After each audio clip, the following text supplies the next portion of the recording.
headset.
My Logitech USB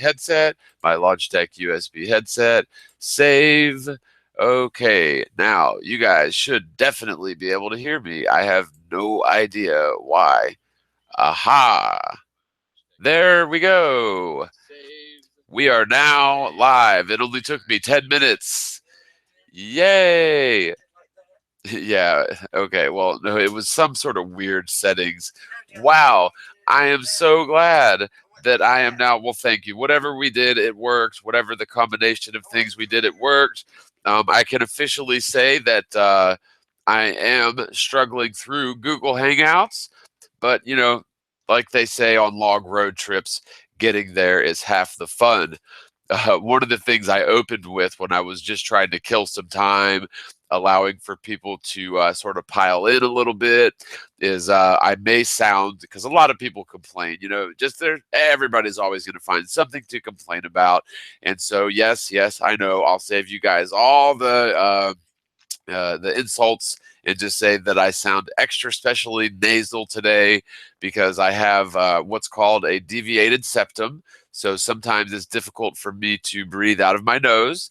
And I also have seasonal allergies and, you know, cut the grass allergies. And so some days are better than others. So I just apologize in advance for having a stuffed up sinus, you know, sinusoidal cavity or whatever. So forgive me. You can get all your jabs and insults in now, and I will try to be as least nasal sounding as possible. So I did invite a couple people to join me. Very last minute thing on this hangout. So you know. Maybe we'll see some people pop in, maybe not.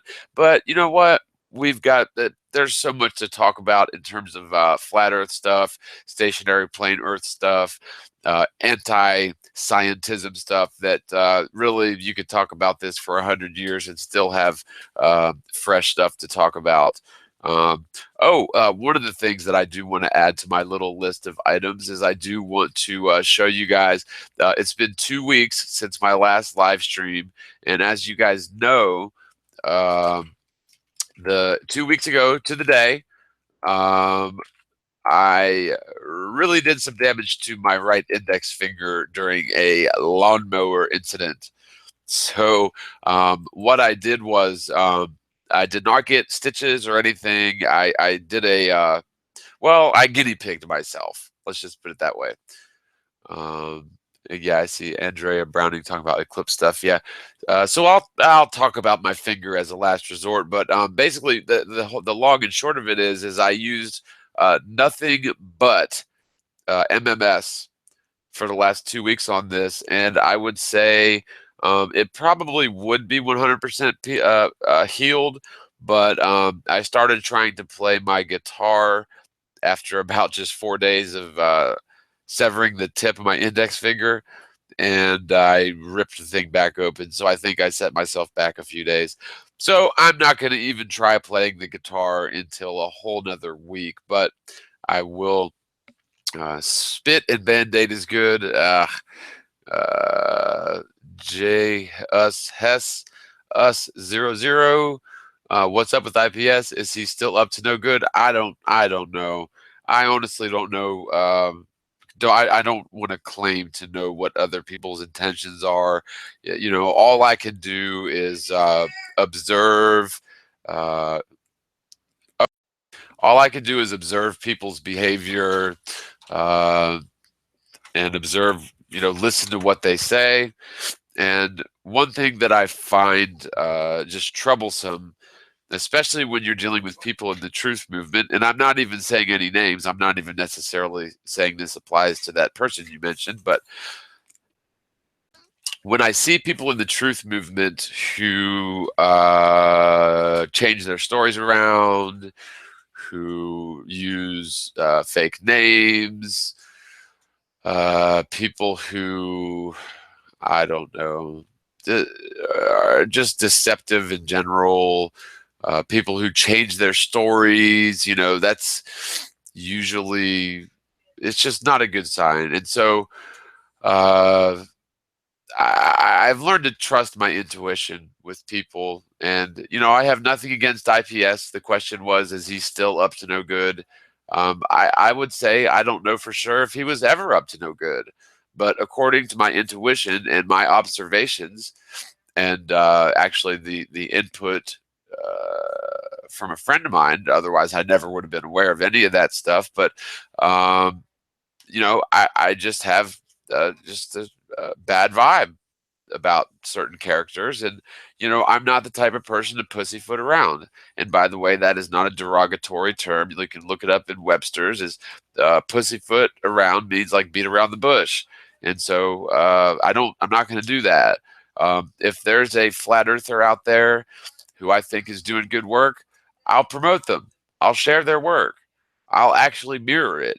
And by mirror it, I don't mean steal their work and re-upload it and take credit for it. Like, I'll actually mirror it by adding it to one of my playlists, so that if somebody watches it, the original content creator will get the view count.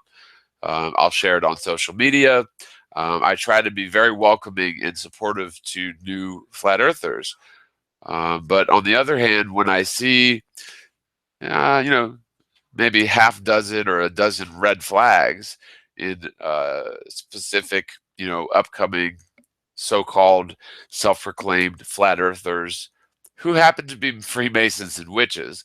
There's some red flags involved there where I would feel remiss in my duties as a sovereign person in this truth movement to not bring it up.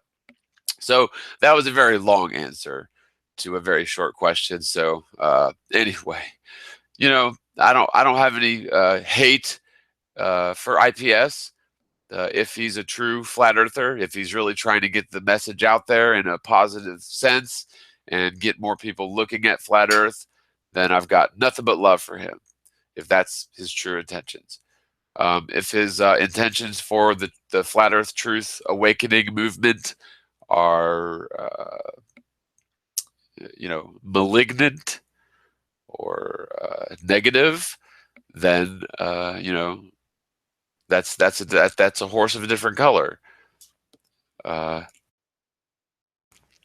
Flat Earth Revelations says IPS reaction when you asked for his name in journalism was priceless. Yeah, see, that's really strange to me. Really strange to me. Y'all bear with me 1 second. Someone who isn't me is gonna smoke some tobacco real quick. Just 1 second. Yeah, because, for someone who claims to be a truther, um, how can you possibly claim to be a truther and not even tell anyone your real name? See, when I first started out as a flat earther, which was the most shocking thing that's ever happened to me, like I'd never in a million years, like if you would have told me uh, 3 years ago or whatever, or any time in my life that I would be a vocal proponent for a flat stationary Earth and a vocal uh, dissenter for a spinning spherical Earth, I would have laughed you out of the room, and probably would have in my younger years. I might have. Well, let's just say my fuse has grown longer with age. So I used to have a pretty short fuse. But if you would have told me something like this, a few years ago or earlier in life, that I was going to be a flat Earth proponent, I would not have believed you. And so when I came out with my first flat Earth video, the Nazis of NASA and the Infinite Plane, which is, by the way, that is still my most popular flat Earth video. It got up to around 400,000 views, and then it just automatically stopped getting views, which is kind of odd.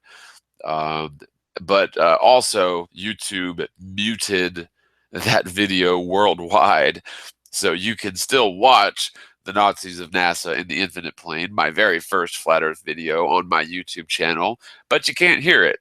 Although I did upload it to my Google Drive, so you can still download it, you can still stream it, all that good stuff. So it is available. And I can even, if I remember to, I can put a link in the show notes. As a matter of fact, I'll put a note to myself right now to put a link in show notes to FE Nazi vid on Google Drive. So the whole point to all this, though, was that when I came out with that video, I honestly figured that was going to be the only flat Earth video that I would have to make. I figured it, because once you actually get flat Earth, it's just so obvious, really. Like once you get it, it's just such an obvious thing. Even if you have some periods of doubt afterwards or whatever, but it really becomes so obvious that it's almost like, okay, if I can show people exactly what I'm seeing here, and show people this data, and show them that the Earth isn't freaking moving around a bazillion miles an hour, and show people that the Earth doesn't have curvature, then this is one of those bada boom, bada bing things. You make a decent video, and everybody in the world gets it. Well, obviously, I'm an idealist. I'm an optimist, maybe to a fault. You may call it gullibility. But I ended up, of course, making a second flat Earth video, which was more or less a response to all of the hundreds and hundreds of just really quite ridiculous arguments coming from Team Globe Earth, who were way, way, way more in number back in the, say, middle of 2015 than they are now. I mean, the Globe Earth proponents of the middle of 2015, it was like, yeah, they were rampant. They were everywhere. Now I think the tides have turned to where, honestly, at least in most YouTube circles, I honestly believe the flatties outnumber the globetards. or maybe it's pretty close to 50-50. I don't know. Maybe that's just my personal anecdotal, view on things, because we all know how Google, YouTube gives us all different results based on who we are. It's all kept in our little account algorithm or whatever. Um, but the point that I was getting at, though, is once I made that second video, which was a response to a lot of these ridiculous arguments, things as simple as, like, one of the arguments I got was, this was the argument, it was Coriolis effect. Like, that was it. That was the whole thing. Like, it was like the Earth isn't flat because of the Coriolis effect. And I'm like, wait a minute, what? Because I knew what the Coriolis effect was. Everybody learned about that crap. But, when you start looking at stuff like that, it's like, okay, well, maybe this guy's got a point. Let's see. And Coriolis effect proves nothing about the shape and nature of the Earth at all. And counter-rotational velocities of hurricanes and typhoons is not exclusive to a spherical Earth. And the cause of that is not necessarily exclusively the Coriolis effect. To me, it appears as if the sun is perturbing the atmosphere and the water uh, as it passes overhead, heating things up. And then as the moon goes overhead, it may be quite literally cooling things down, but it's certainly not heating things up like the sun. And so you have weather patterns that are caused by basically the breathing. It's like the Earth breathing. The sun passes over, everything heats up, everything gets compressed, and then as the moon goes over, everything cools down. Everything, the molecules slow down. Everything sort of. Well, wait a minute, I got that backwards. It expands for heat, compresses for cold, if I've got that right. I always get confused because when we were younger, we always used to have so much fun taking the generic little plastic lighters. Yes, we were pretty bad little kids, little jitterbugs in our 12 and 13-year-olds. But we would take the little generic see-through lighters, not the good Bics. It was too hard to do with Bics. But we would, oh goodness, gosh, now I'm going to get like sued for somebody burning themselves. But do not try this at home. Warning, danger, danger, do not try this at home. But we would break the metal tops off the lighters and turn the flame all the way up to high, turn the lighter upside down, light the flame so that it begins to melt the plastic of the lighter, and then set the lighter on the ground. And after about 10 seconds, the lighter would just explode. And you'd think, right, that the plastic of the lighter would be very hot. But instead, when you pick up the remnants of the exploded lighter, it's actually very, very cold, because when you instantly release high pressure, you get a cooling effect. And that's something that's very important. A lot of people don't seem to understand, or many people do, but there's a lot of people who don't understand just the very basic inherent relationship between temperature and density. And that's why I always get my temperatures and density relationships backwards, because, when you explode a lighter, which you should never try at home, the lighter becomes cold because of decompression. And so anyway, I promise I'm getting to a point here. But, the more a person looks at all of this data, the more you try to answer people's questions. You make a video, you get a lot of responses, you answer those questions. So, by the time I'd made my second video, I'm like, okay, this should probably do it. This should probably be my last video. And then, of course, you get 500 more comments and questions and arguments, silly things like, haha, what goes up must come down. Therefore, the earth is a spinning sphere. Haha, you silly idiot. Which is, like, if you really think about that, and we see that kind of crap with the globe Earth all the time. It's just ridiculous. But like think about that. What goes up must come down. Therefore, the Earth is a spinning sphere in outer space. I mean, that is just absolute nonsense. But that's the sort of arguments that we see. And so I ended up doing several videos. My first video was, well, I released it, uploaded it May 1st, 2015. So I must have worked on it for 2 weeks because, I was not that proficient. Not saying that I am very proficient with video making now, but I certainly was not very proficient then. So it probably took me a good 2 weeks to make that video, and it still came out like crap. I don't know. Lots of people liked it, but I don't know. I'm very self-critical, and so I see so many things I could have done differently. But whatever, it's in the past and it's viewed worldwide. Point being, I kept making videos starting in May. And so from May to June, July to August. So 3 months, 3.5 months. Yeah, say about 4 months, 4 months into flat Earth or so. From the time I started looking at it to the time I became a flat earther and made my first video, to the time that I did the Art Bell show, Midnight in the Desert, on August 5th of 2015. I believe that's right. It sort of came out to where I had to make myself public because that's the whole thing.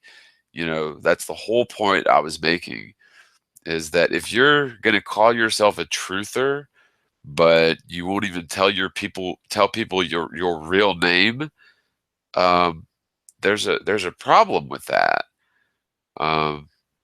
If you're going to call yourself a truther, uh, but you also call yourself a practicing witch, just throwing a random example out there. To me, I think that especially a bad witch, or not a good witch, but a bad witch. So you're a truther, but you're also a practicing bad witch who believes that you can murder people with your mind from many, many miles away. Right. So I don't know. It just seems to me that that sort of stuff is antithetical to being a truther. So to whoever made that comment, yeah, I agree. Globe is Dead series rocks from Flat Earth Crush. Yeah, thank you, man. I appreciate that. And I added I never intended to when I finished the series, but I added another part. I just finally got it out. I guess, was it uploaded yesterday? Now I have to go look at my video manager and see. It was either yesterday or the day before. Man, I'm having so many problems too. Oh, and by the way, listen to this crap, you guys. Oh my God. Out of that 2-hour long video, The Globe is Deader Than Ever, that I just put out on the 27th, so it was 2 days ago, there's a copyright dispute on that. And if you can believe it or not, I used 1 minute and 30 seconds of stock footage, military stock footage of alleged nuclear blasts going off. And there's a company, I am just totally beside myself. There's a company that's called CTI TV Inc., who claims to have copyright ownership of literally, oh, I thought it was 1.5 minutes. No, I'm sorry. It is 31 seconds of content out of that 2-hour video of literally stock footage from the military of their so-called alleged nuclear bomb tests, right? And yeah, so I disputed it, but these people, if they win, then if they win this dispute, which I don't think they do, I don't think they will, but if they win this dispute, they're going to monetize my 2-hour long documentary that's not even finished. I still have another part to finish. And by the way, this video was supposed to be a half hour long originally. And yeah, they're going to try to monetize my entire 2-hour documentary because I used 30 seconds of what they claim to be their copyrighted material, which is United States military footage of, alleged nuclear test blasts, which we all know nuclear test blasts are just literally thousands of tons of TNT being exploded. But yeah, so that's of course, I'm going through that. Now, the other thing I'm going through that you guys, like, you just would not believe, I use Sony Vegas Pro to, yeah, it's totally absurd. I use Sony Vegas Pro to, make, produce, and render all of my videos. And for some reason here lately, Vegas Pro has been forcing me to render in super duper duper duper duper duper duper high quality definition, like the highest possible. It's like 1080p 60i. So it's like, I think that means like 1080 pixels per inch and 60 frames per second or something like that. It's forcing me. That's the only setting that I can get it to render at, which of course, the higher definition and the more frames per second, uh, the longer it takes to render. And of course, the larger the file size will be.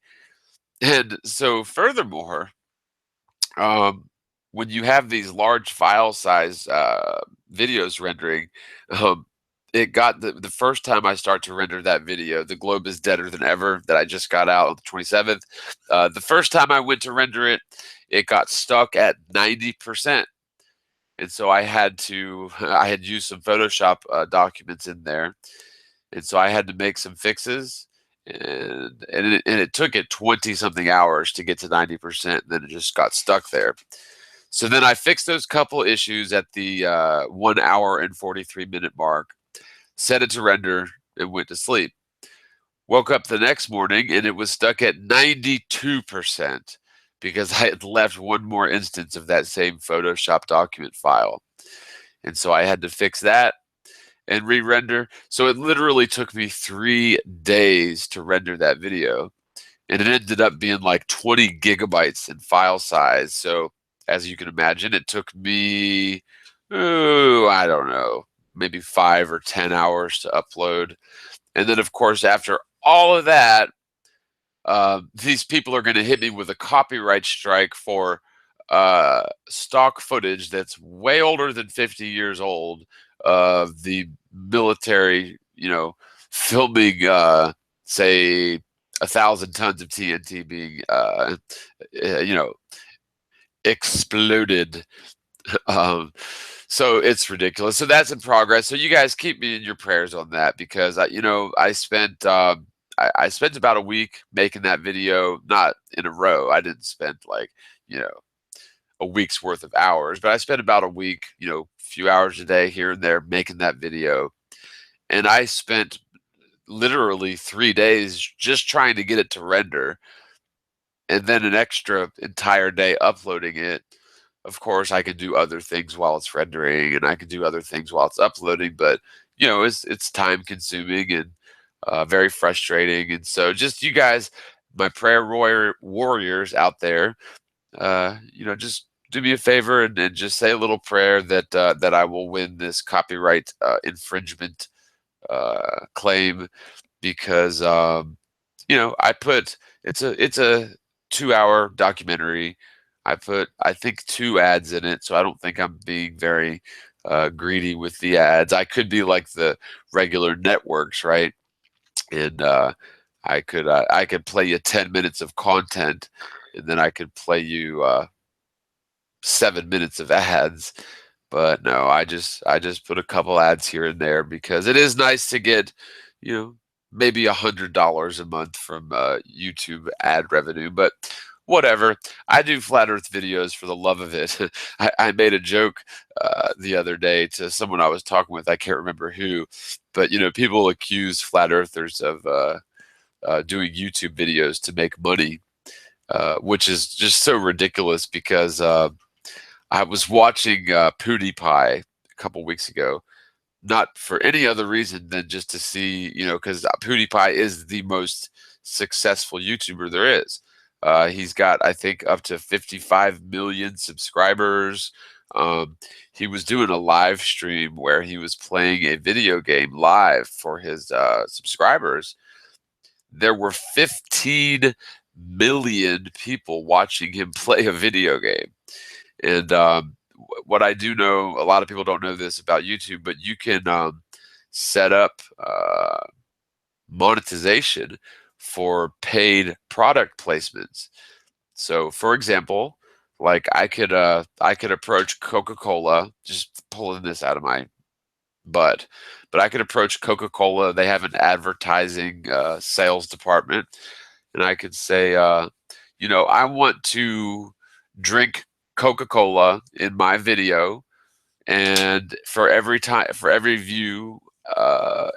this video gets viewed, then I get a nickel or whatever. So however they set it up, I don't know. Or for every 1,000 times it gets viewed, you get a nickel or whatever. But it's called direct product placement in YouTube videos. People can do that. You can do that. I've never done it, but you can.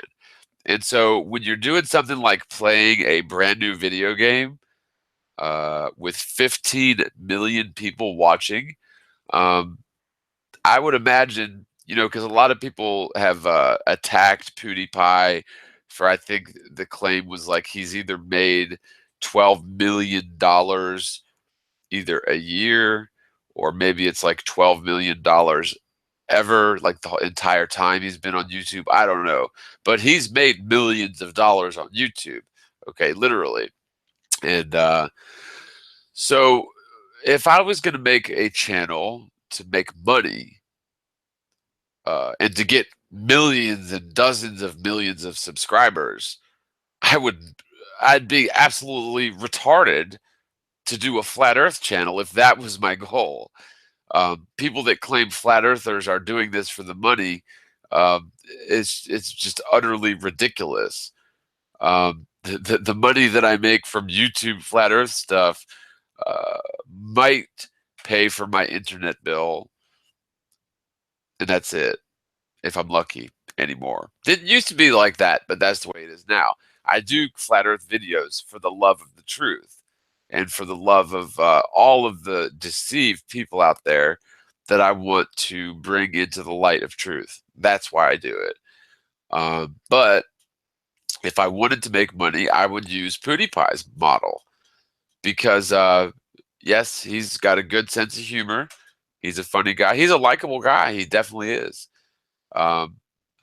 He's certainly, I'm no gay man, but you could tell he's a good looking guy. He's got a good sense of humor. He doesn't seem to be some douchey Illuminati sort of guy. He seems to be like a genuine person who just so happened to become very, very popular. In fact, the most popular YouTuber for whatever reasons, and it's whatever. But to me, I think it's pretty obvious that mindless, just absolutely mind-numbing content that literally makes you stupider. And that isn't even a word, but I'm sorry. I mean, I play a lot of video games. I used to play a lot. And while playing video games may help your motor function skills, your hand-eye coordination, and maybe critical thinking skills, also maybe you can develop skills virtually. As a matter of fact, the U.S. military uses certain like team-based first-person shooter games to train their special forces squadrons, because it is nice to be able to be in real world or realistic situations and not have your soldiers sort of scrimmage each other without actually dying, right? They use things like paintball and stuff, but so there are you can hone your skills and you can learn through computers and through video games, but for the most part, in the grander scheme of things, video games are going to set up neural pathways in your mind that are not conducive to critical thought, that are not conducive to growing spiritually, but instead are conducive to really uh, giving people sort of a hair trigger for violence, and also just it's just mind-numbing uh, drivel. I mean, it's what it is. And again, I've been playing video games my whole life. One of my first memories, one of my first most sort of you know uh, I guess you could say poignant memories is the Christmas morning that my brother and I received the original Nintendo Entertainment System, the original. And the reason I remember it is because my mother had burned the curtains in the kitchen that morning, and so there was a very specific smell. And every time I smell that very specific smell, it instantly brings back memories of that Christmas morning. And I remember we got the original Nintendo Entertainment System with the combination game Super Mario Brothers, which I loved instantly, and of course Duck Hunt with the little gun and everything, which we played for hours. We thought it was great. So I have nothing against people who play video games. I've been a gamer my whole life, but I really don't play as much anymore because I see it for what it is. There's so much predictive programming in video games. I honestly think it's way worse than the media, like the mainstream media, because video games, you're actually immersed way more in terms of the temporary suspension of disbelief or whatever. When you're playing video games, especially with the level of graphics and stuff that we have today, you're way more immersed than you are in a movie. And so anyway, yeah, the point of that whole thing was, if I wanted to make money on the internet, on YouTube, it would not be making flat earth content. I would go and buy a new video game once a month, and I would play through it. I would make guides. I would show people tricks, not necessarily cheats, but like, because I've done it a million times. I'll get stuck in a video game and I'll be like, how do you get past this part? Pull it up on YouTube. They show you how to do it. And these channels get tons and tons and tons of hits. And they make, excuse me, they make a lot of money because, frankly, the powers that ought not be, they really, really, really do promote sort of mind-numbing, mindless drivel. No offense to PewDiePie and the like. I don't mean this by any offense. They'll promote that sort of thing that is not going to help people grow spiritually. It's not going to help people understand the truth about the world or about God or anything important. It's just mind-numbing bubblegum nonsense. Really, it should be. I don't even think children should play video games, but that it should probably end there with children. But they are promoting that sort of thing, and they are pushing under or blackballing truther channels that are really making a difference in the world in terms of showing people revelation, showing people what's going on in the world in terms of the satanic ritual abuse, and of course flat earth, the fakery of NASA, the illegitimacy of the Federal Reserve Bank, the World Bank, the meaningless wars, the false flag incidents starting, well, pretty much since all of history. Most recently, we've got probably 9/11. We've got the Maine and Spain kicking off World War One. We've got Pearl Harbor kicking off World War Two. We've got what was the Gulf of Tonkin incident kicking off the Vietnam War. If you guys can excuse me for 1 second.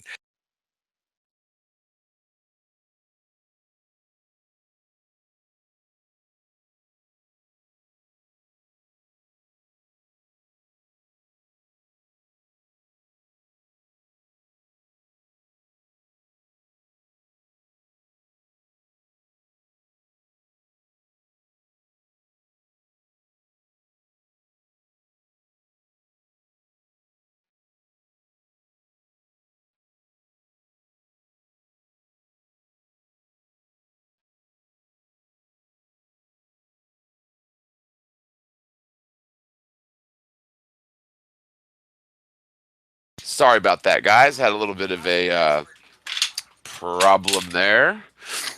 Wow. Good gracious. Some people are so rude when you're live on the air.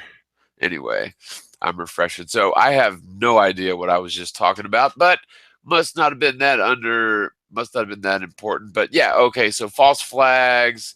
Oh, You were talking about war. is that KarenB? That's right. Thank you. How long have you been there? I'm looking at the live stream. I don't know, probably about 8 or 10 minutes. You should have just said something. I was just waiting for the right moment. I just never shut up, do I? I'm glad you made it. Yeah, next time I'm journing on like that, just say, "Hey, check, check, mic check." But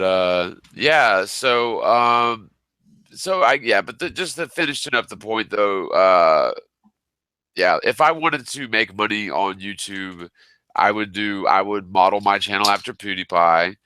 Um, if I wanted to, you know, uh, deceive people, I certainly wouldn't be promoting flat Earth. I'd be promoting the preposterous globe Earth stuff.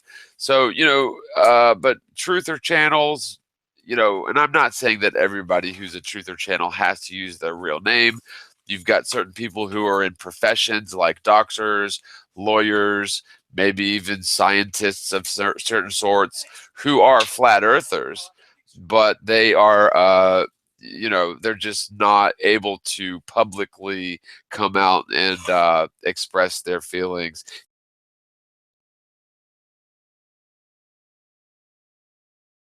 So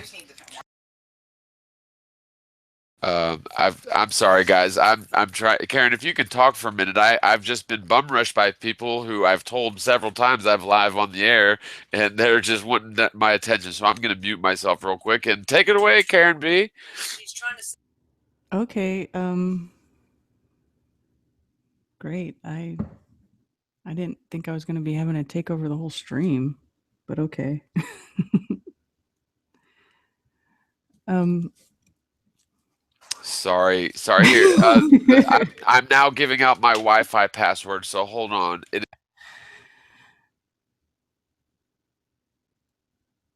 So, Yeah, and so now I'm back. I'm sorry. okay. It's just yeah. So welcome, KarenB. Thanks. Yeah. So a couple things that I had lined up to talk about. So I'm glad that you came, so I can bounce some things off of you, and if there's anything that you want to talk about, feel free. But the one thing, and this is sort of I guess you could say it's the crux of the video that I just put out.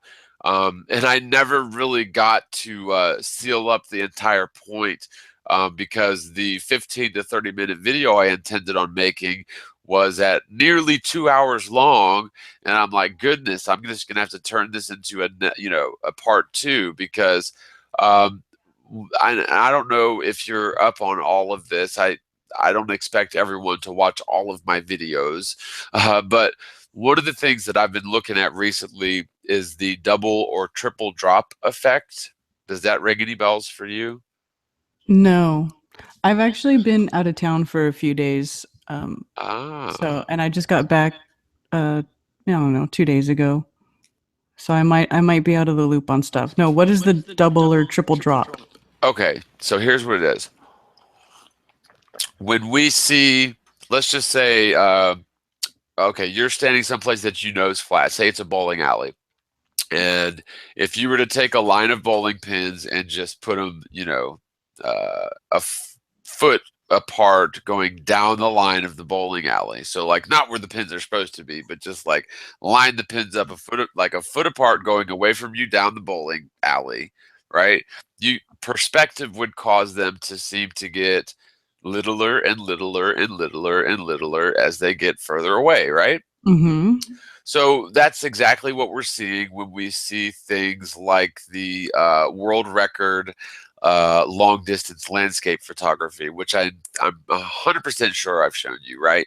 Yes, I've seen that. Yeah, so it's the Pic de Finisterraeus and the Mount des Écrins, whatever. But it's 273 miles. The observer height's 2,000 meters, and the target height is 4,000 meters. And so, like the top, and this is just according to curvature. So the tip top of that peak should be buried by 5.5 miles of horizon. Okay, but that's just assuming curvature. Now, this 8 inches per mile squared calculation is yeah, it works, but only if you're looking at this thing from a side view. So let me actually do a screen share real quick. Let me pull up a couple things and I'll do a screen share so I can show you what I'm talking about. Because this is such, dude, oh my God, the globe is so dead. It is ridiculous. So Yeah. let me find So it real quick. so when you say a side view, you mean a side view of, like, you're looking perpendicular to the observer and then the point that the observer is looking at, right? Exactly. Okay. Exactly. Yeah, and so a side view of that, if you let me see if I can find both pictures real quick. Where is the hang on. I know I'll find both. Where did it go? Okay, well here's one. So yeah, okay, so let me share my screen real quick. But yeah, you nailed it. You totally described it perfectly. That was an excellent description.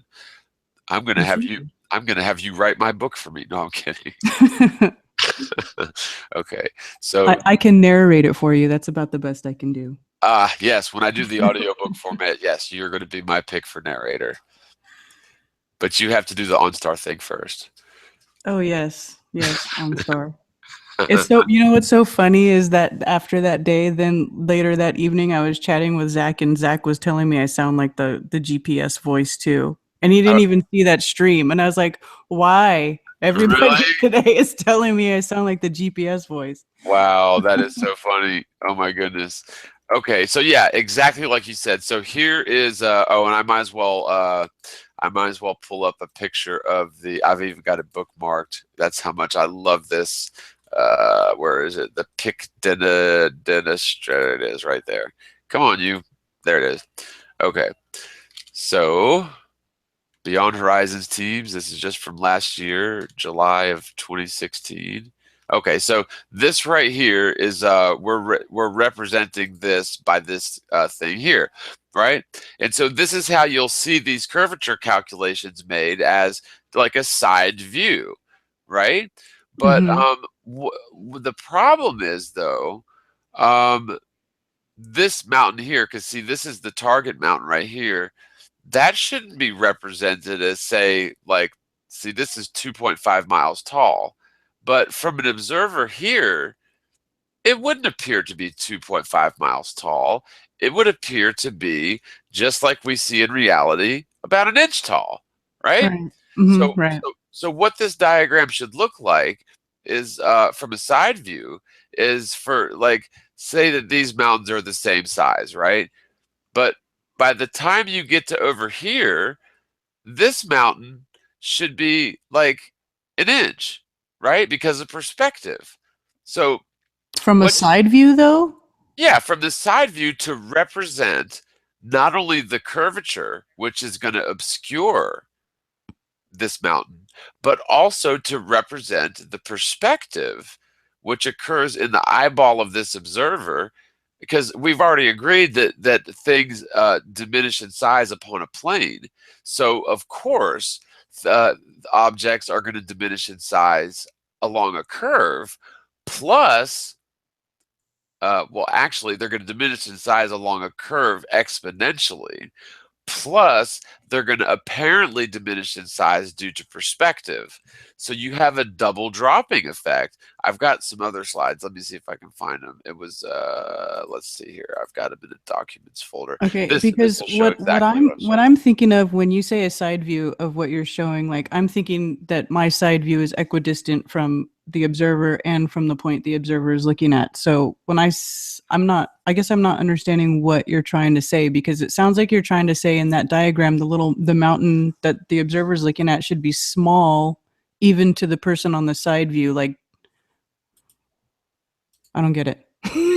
Well, okay, so yeah, I found the ones that I was trying to show. You can see my screen, right?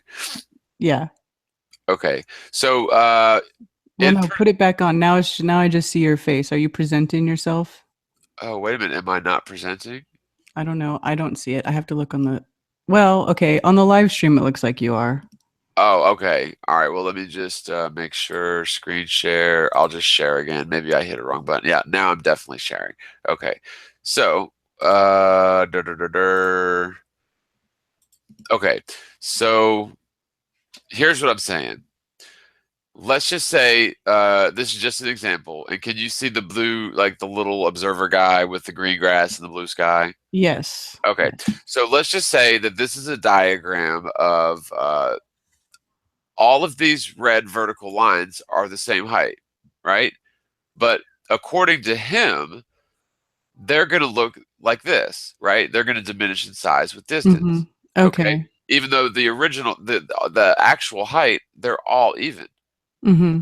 Okay. So in order to diagram this from a side view, you have to diminish these. And there's actually a formula that you can use with distance for perspective. You have to diagram this as a side view as these objects diminishing in size because Oh, I see what you're saying. I get it yeah, now. yeah, Okay. I totally. get it. And so when you add a curve to this, right? Not only are these objects diminishing in angular size apparently in his eyeball, but they're also dropping along an inverse square curve. So you would have a double drop effect. And so what my point is that for people like Mick West and the Metabug curvature calculation to say that standard refraction is going to cause this mountain range here to rise up about 3 miles, right? Because remember, if you look at the geometry, the spherical geometry of this or whatever, the tip top of that peak should be buried by over a half a mile of the horizon. So in order for us to see the base and the tip of that mountain, it would, because the mountain's 2.5 miles tall, it would have to raise up 3 miles. It would have to raise up. So they're trying to say that refraction causes this mountain to raise up 3 miles into the air, apparently, according to the observer over here, who's at 2,000 meters high. Now, here's the problem. And because I know that since you deal with Dr. Zach and those guys a lot, you know that atmospheric refraction causes light waves not to raise up towards the sky, but to rather to bend or refract down towards the lower, Right. towards the higher density gradient, right? Yes. Exactly. So not only do you have this double dropping effect where you've got actual diminution due to, I'm sorry, apparent diminution due to perspective, but you have also vertical descent due to curvature. Then on top of that, you have refraction, which, let's just say that this is the mountain or whatever. This light is not going, the light from this object is not going to be raised up to here, right? And then appear to be upon a plane with the rest of these. No, the light is going to go sort of like in a curve down towards the lower density gradient. So to say that refraction helps the globe, and well, first of all, to say that there's any such thing as standard refraction is just ridiculous. Oh, yeah. Yeah, there is no such thing as standard refraction. Right. But to say that refraction helps the globe in these instances, or like in this instance, or like in this instance, is just absolutely ridiculous. So that's what I mean by the double and now even triple dropping effect to where that this is where I came up with this little logo here. Let me see if Are I you can still find. supposed to be screen sharing? Because I'm not seeing your screen anymore. Oh wow, really? I wonder what happened. Uh, and maybe I guess I don't have to screen share, Mm. but wow, that is really just annoying. Why don't you give me controls and maybe I can try to help you out? How do I do that? Uh, I don't know. I It's don't know. I fine. don't host live streams. I just get on I them don't. and people I are know. like, "Hey, But Karen, I'm giving you controls," and then I go, "Okay, thanks." really, I mean, I could try, but really, I think that I pretty much showed what I wanted to show. So you totally, I mean, you totally get what I'm saying, right? Like, Yeah, um, yeah, the whole standard refraction thing, technically is working against the globe. It would not be working for the globe at all. And even if it did, it would absolutely not affect the apparent diminution in size due to perspective, plus the inverse square droppage or vertical descent due to curvature at all. And then we learned that refraction actually works in the backwards way than they claim that they do. You know, the globe heads love to say, oh, well, refraction causes, you know, the mountain to magically seem like it's 3 miles higher than it is, which is the opposite of what we would see. So, yeah, it's just, I don't know, maybe you can talk on it a little bit. You know, well, I don't know, maybe you seem to know more about refraction and stuff than I do, but that is correct though, right? Refraction is going to the light traveling through a medium, and let's just say it's the atmosphere. It's going to tend to bend towards the lower, actually the higher density medium. yeah. Well, I Yeah, mean, even if you search it online, that's what it shows is that refraction has the light bending down. yeah, yeah. And so it's just so funny that I mean, and when is Mick West or when are Metabunk going to change their calculator? Because when they do, it's going to show because it always, you know, their calculator always helps the globe, right? But Hmm. what's going to happen when they put in the actual values and show that it's not going to cause distant peaks to be a little bit visible? It's going to cause distant peaks to drop even further than they would if you know if there was no refraction. So that's a pretty big one, and yeah, I actually I just made a globe is dead meme and I put it as the cover of that video. So if y'all haven't seen it, I just got it out. It took me forever to render and upload, but it's called "The Globe Earth is Deader Than Ever," and it's section 1 of 2. So hopefully that'll be good. Um, Anything new happening on your end before we move on to anything else?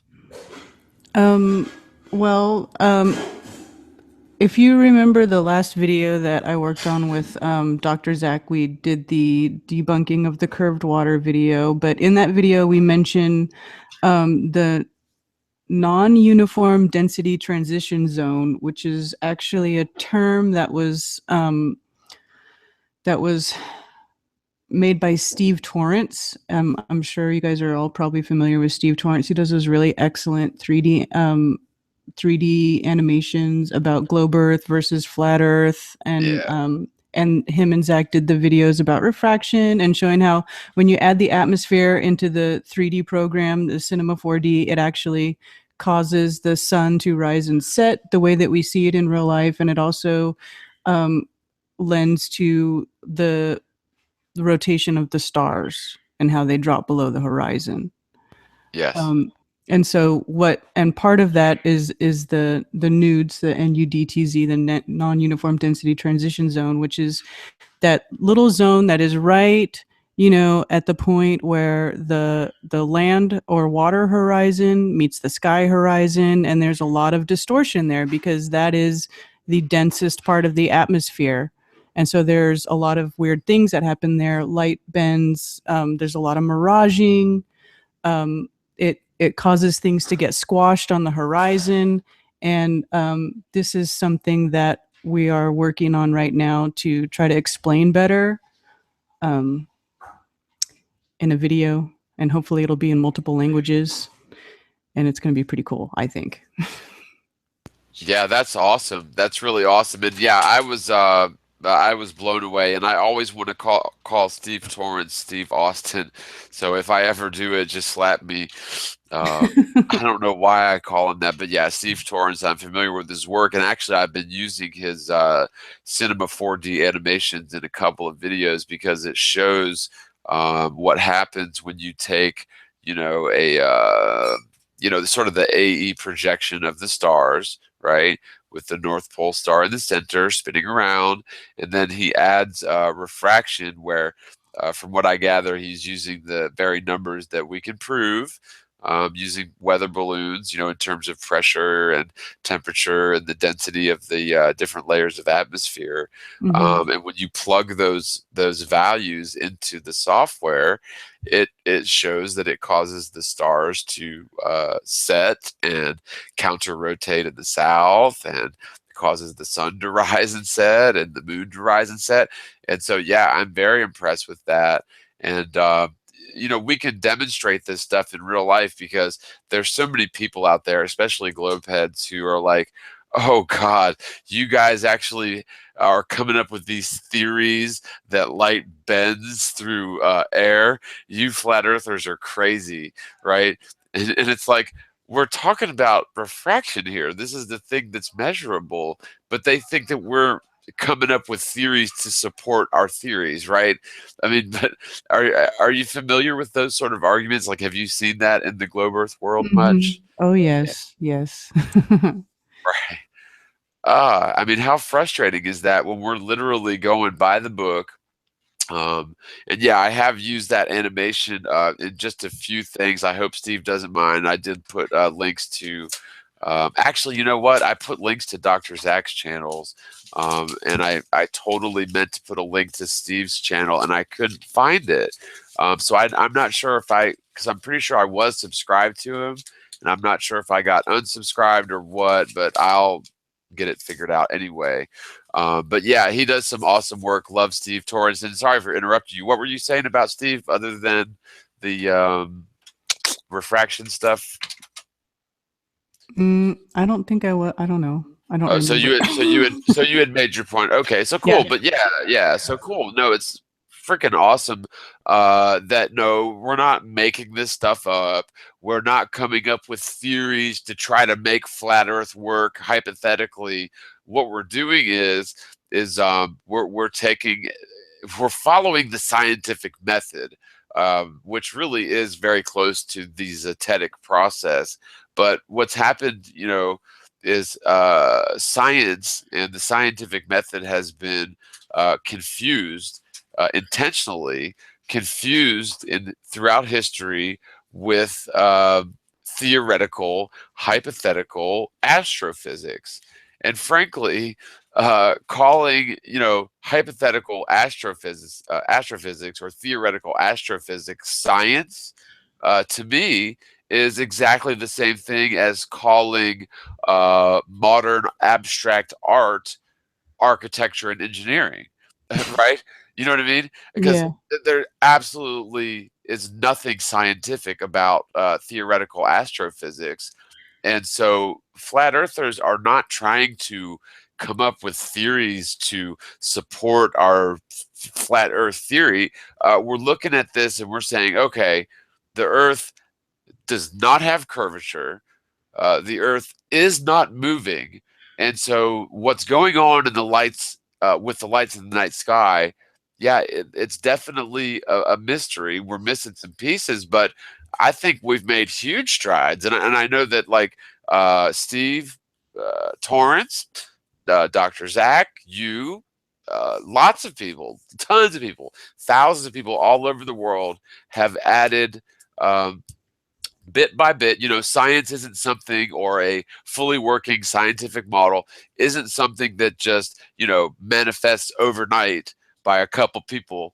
This is something that we're going to be at for probably the rest of our lives. I mean, we may come up with something much, much quicker, or much, much more quickly, if we are able to do away with the Antarctic and Arctic treaties, Because one thing that I've said is that what we're trying to do in terms of making a flat Earth model is sort of like trying to put together a puzzle, a jigsaw puzzle, where you don't have any of the edges or corners, about 25% of the center's missing, and NASA has thrown in a few dozen pieces of other puzzles that don't even belong in that puzzle.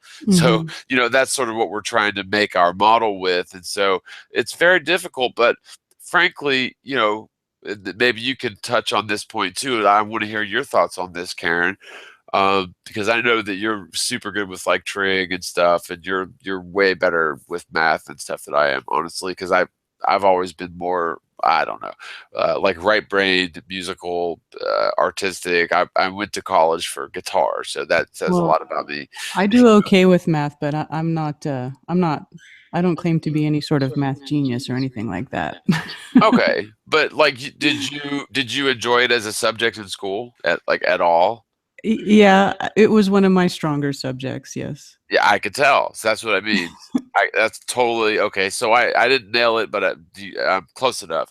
Okay. Mhm. So like, because with me, I've like I said, I mean, I majored in college in guitar, so I mean, of course, I had to take regular curriculum courses and stuff, but I don't know. I've just always been, math was. I always did well in math, but it just to me it was.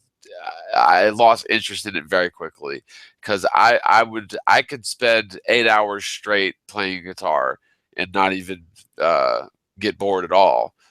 But I could do 10 minutes of math, even if I know exactly what I'm doing and zip through it and just get bored as crap after 5 or 10 minutes of it.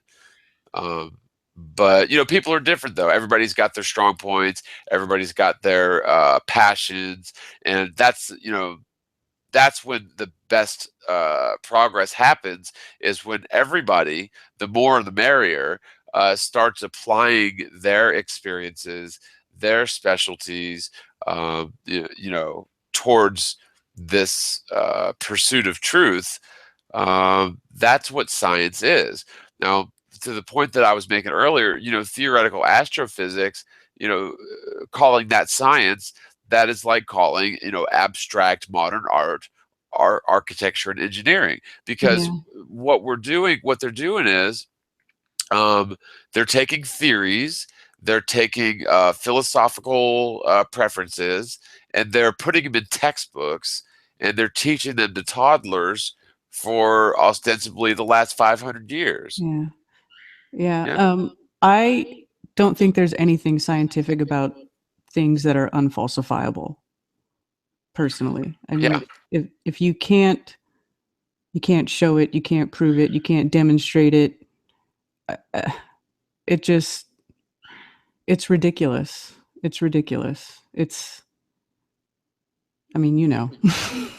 I do, and it's so funny because there's a clip that I use once in a while. It's three clips.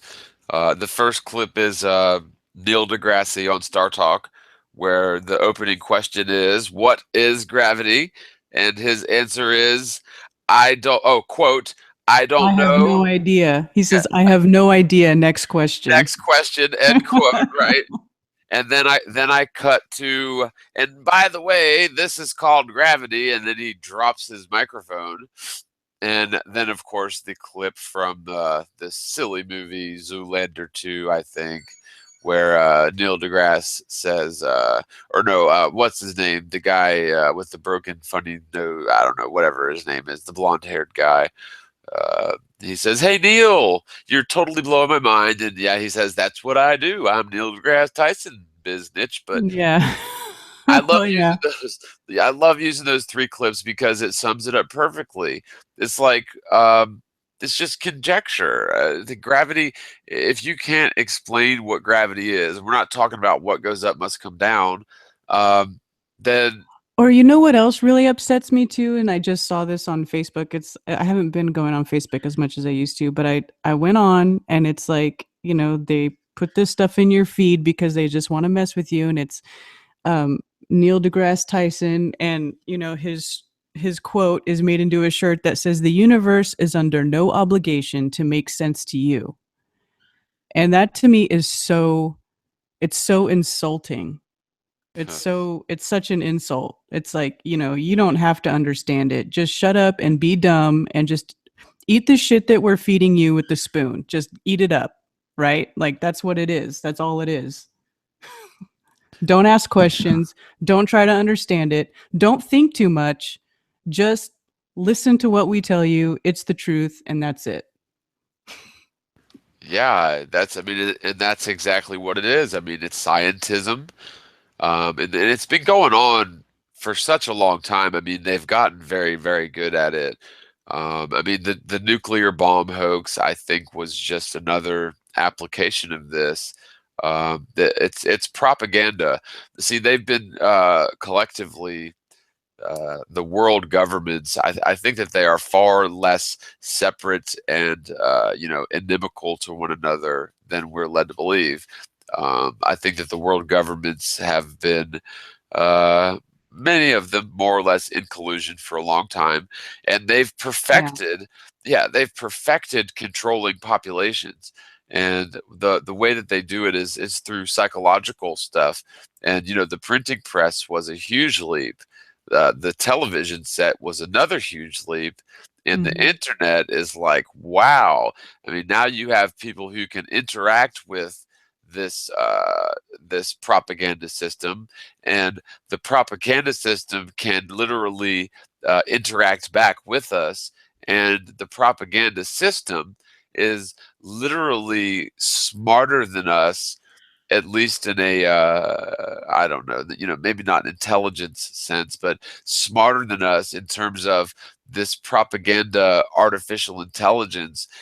It can make thousands of decisions and calculations in an instant, uh, in thousands of instances. I mean, it's just unbelievable, the level to which technology has gotten.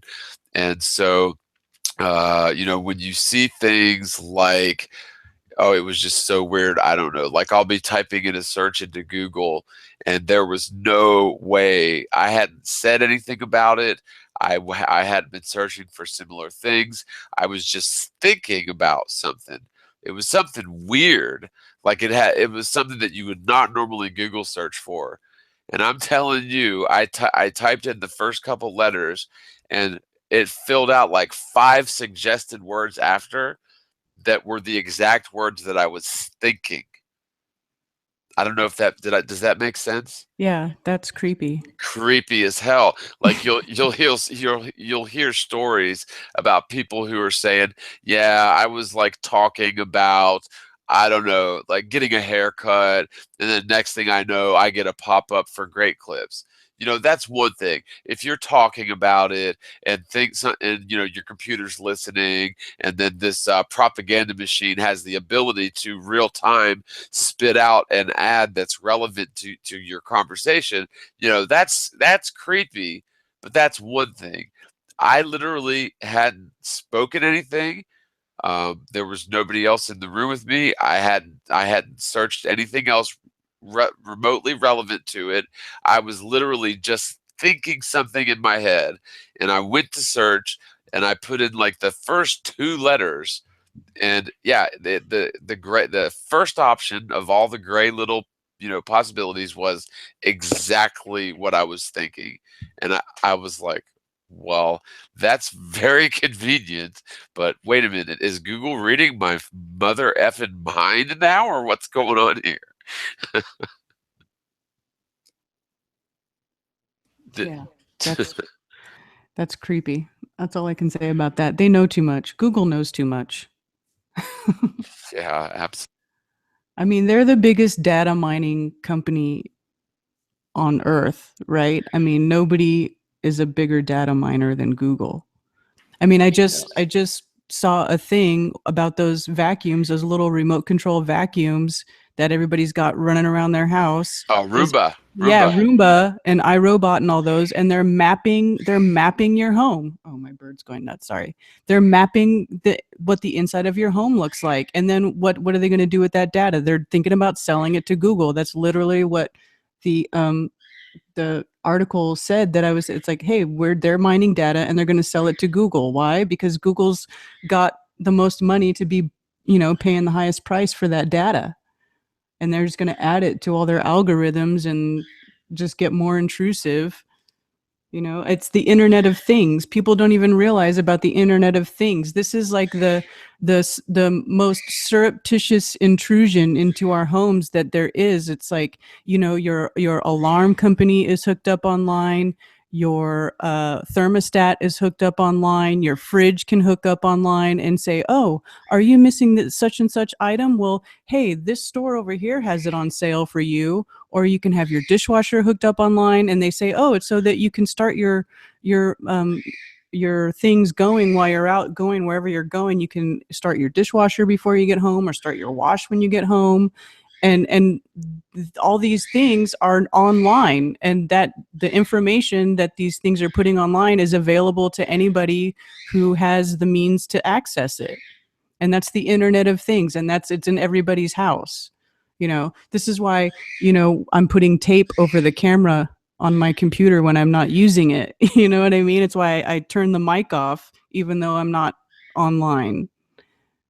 All these things are Yeah. going on. There's the highest level of intrusion, and people don't even realize it. Well, and what's scary is and the Constitution really does not mean much anymore. I mean, we still have some, quote unquote basic rights that are protected by the Constitution, but there have been lawyers and attorneys and legislators, lobbyists working overtime, spending gobs of money for decades and decades and decades to basically get rid of the Constitution. But one of the biggest things is that we still have, but they've just found, and they find loopholes around crap all the time. That's the best way to do it. Is the government cannot legally collect information on United States citizens. It can't. I mean, census and stuff, but they can't, covertly collect information from United States citizens en masse through covert means. However, through things like, let's just say, for example, Facebook, which does seem to have links to the CIA, by the way. But if people voluntarily give out their personal information on places like Facebook or wherever, the government can legally purchase that information from such entities. Yeah. They can't. That's just the same as Yeah. the Internet of Things, though. If you buy these appliances that have Wi-Fi hookup and everything, and you turn it on, you're voluntarily putting that information out there, right? Right. That's exactly right. It's I mean, when voluntary. you buy your TV and your TV has a camera on it, and you activate it, I mean, you're basically agreeing to their privacy statement, whatever it is that nobody ever reads, Yeah, you like who know. has time to read a 500-page statement of legalese that like you read a sentence and you have to read it 5 times and you still not really sure what the sentence means, right? It's like like I don't know, like a 500-word sentence, like including but not limited to blah blah blah blah. And it's like, wow. Uh, and actually, if you could possibly excuse me for a minute, I have to re-up on coffee, and I also have to use the restroom. So sing a song. Um, Maybe I don't know. Does anybody else want to join into the hangout? I see some people in the chat that maybe want to join. I don't know that I definitely don't want to just give out the join link because No, don't do that. yeah, we'll Bad end up. things happen. Bad Yeah. things happen. So I'll just give me about a minute. I'll be real quick, guys. I just have to re-up on coffee and I will be white black. I promise. I said sing a song. No, I'm kidding. Oh, no. Yeah, I don't sing. I don't do that. Oh, talk about Tell us more about Dr. Zach. Karen, what do you want to know about Dr. Zach? yeah. I don't know. Somebody asked me a question in chat and I'll try to answer it. I'm not very good at ad-libbing on my own. I respond more than I narrate on my own.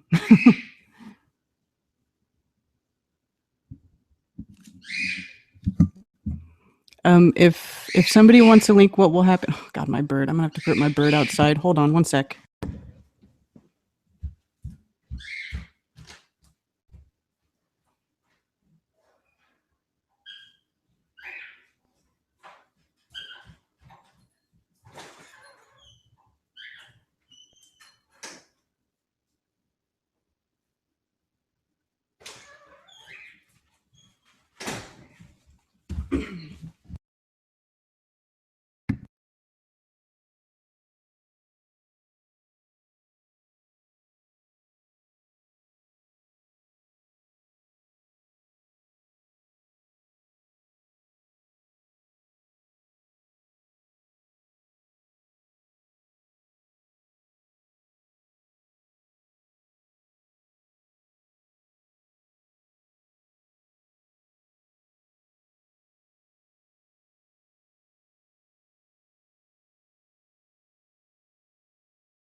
Yellow, did I lose you? Hello, Oh. hello. Oh, I'm sorry. I'm here. Yeah, I had to put my bird outside. Ah, you and your bird. No, I'm kidding. What kind of bird do you have? I have a cockatiel and he gets noisy. Ah, does he say words or is that the wrong kind? He doesn't say very many words. He doesn't. They don't talk that much. They do. Um, Somebody said, "What do I feel about the dome?" I'm undecided about the dome. I don't know. Who knows? I don't know. That's a good question. I go back and forth actually about the dome because on one hand, it seems like it makes sense that there would be a dome and it would be like a giant terrarium. Like that's a happy environment. If you see like the big jar that the guy's got where he puts the water in it and everything and he doesn't open it and hasn't opened it for decades and it's just there happy thriving and recycling and doing its own thing, like that makes sense to me. um, the dome might not be a physical thing. It could be magnetic. It have to do with the electromagnetic field that is on Earth, which I think there is lots of evidence for, especially when you pay attention to the celestial bodies. I mean, it's pretty self-evident to me. Um, the electromagnetic nature of Earth, especially, I mean, storms, when there's an electrical thunderstorm that comes in, um, it's everywhere. Yeah, and I agree with a lot of what you said. One thing that I don't agree with, and this has nothing to do with what you said, but one thing I don't agree with is people insisting that we live in a snow globe or like a Truman Show enclosed dome. Because, well, first of all, I haven't seen any evidence for that. I mean, sure, you can point to the Bible and say firmament, but even that's a mistranslation. Um, and you can also point to Job and say, like a molten looking glass, and that's a mistranslation. And the one with this says it's like a tent to dwell in, and that's also sort of a mistranslation. But so, like, all these biblical proofs of a dome to me are irrelevant. I mean, I am a Christian, but the Bible was never written to prove or disprove the shape of the earth, nor was it written to prove or disprove a celestial dome. It seems like a celestial dome or a celestial sphere seems logical if you're an observer who is completely unaware of atmospheric refraction. Then a celestial dome makes perfect sense. But I think that what we have, and this is just my opinion based on all of my research, I could be wrong, but it really appears to me that all of the stars are on, if not the same plane, a very similar plane. I mean, they really sort of would have to be on the same plane, at least apparently. Otherwise, we'd see parallax. If assuming the stars are even physical objects, we don't even know that. So, to say certain things about the stars and whatever observations of how stars as they go laterally away from you, they appear to drop lower and lower. To somebody that doesn't understand refraction, would say, well, then, yeah, it looks like there's a celestial sphere or a celestial dome. Mm-hmm. But if it's actually an astronomical plane or a celestial plane, and then you figure in the atmosphere that's surrounds us all subjectively, then the idea of a celestial dome uh, makes sense that it looks that way, even though it's a celestial plane. And so, also, furthermore, like you said, we definitely have an electromagnetic field on Earth, and electromagnetic fields are always there's rules that apply to electromagnetic fields. Mm-hmm. You've got your centrifugal and centripetal Yes. rotations, and all of this stuff makes sense. But to me, a dome, say a glass or a steel dome that has a foundation somewhere south of the Arctic, I think, well, there is no evidence for anything like that. And I don't think we'll ever find evidence for anything like that. I don't think such a thing exists. But for people to marry the idea of a physical glass snow globe dome to flat Earth, I think that does a disservice to the whole thing, because just a physical dome being surrounding us, to me, it just imprisons us yet again here on Earth. And frankly, See, it's I don't know. See, when people say that, oh, it's like you're imprisoned on Earth. I I don't I don't really necessarily agree with that. Like, because I like Earth. I like it here. right. And there's a lot of really beautiful places to go here. I mean, if you don't like one place that you're in, you can go to another place, and there are so many places to go.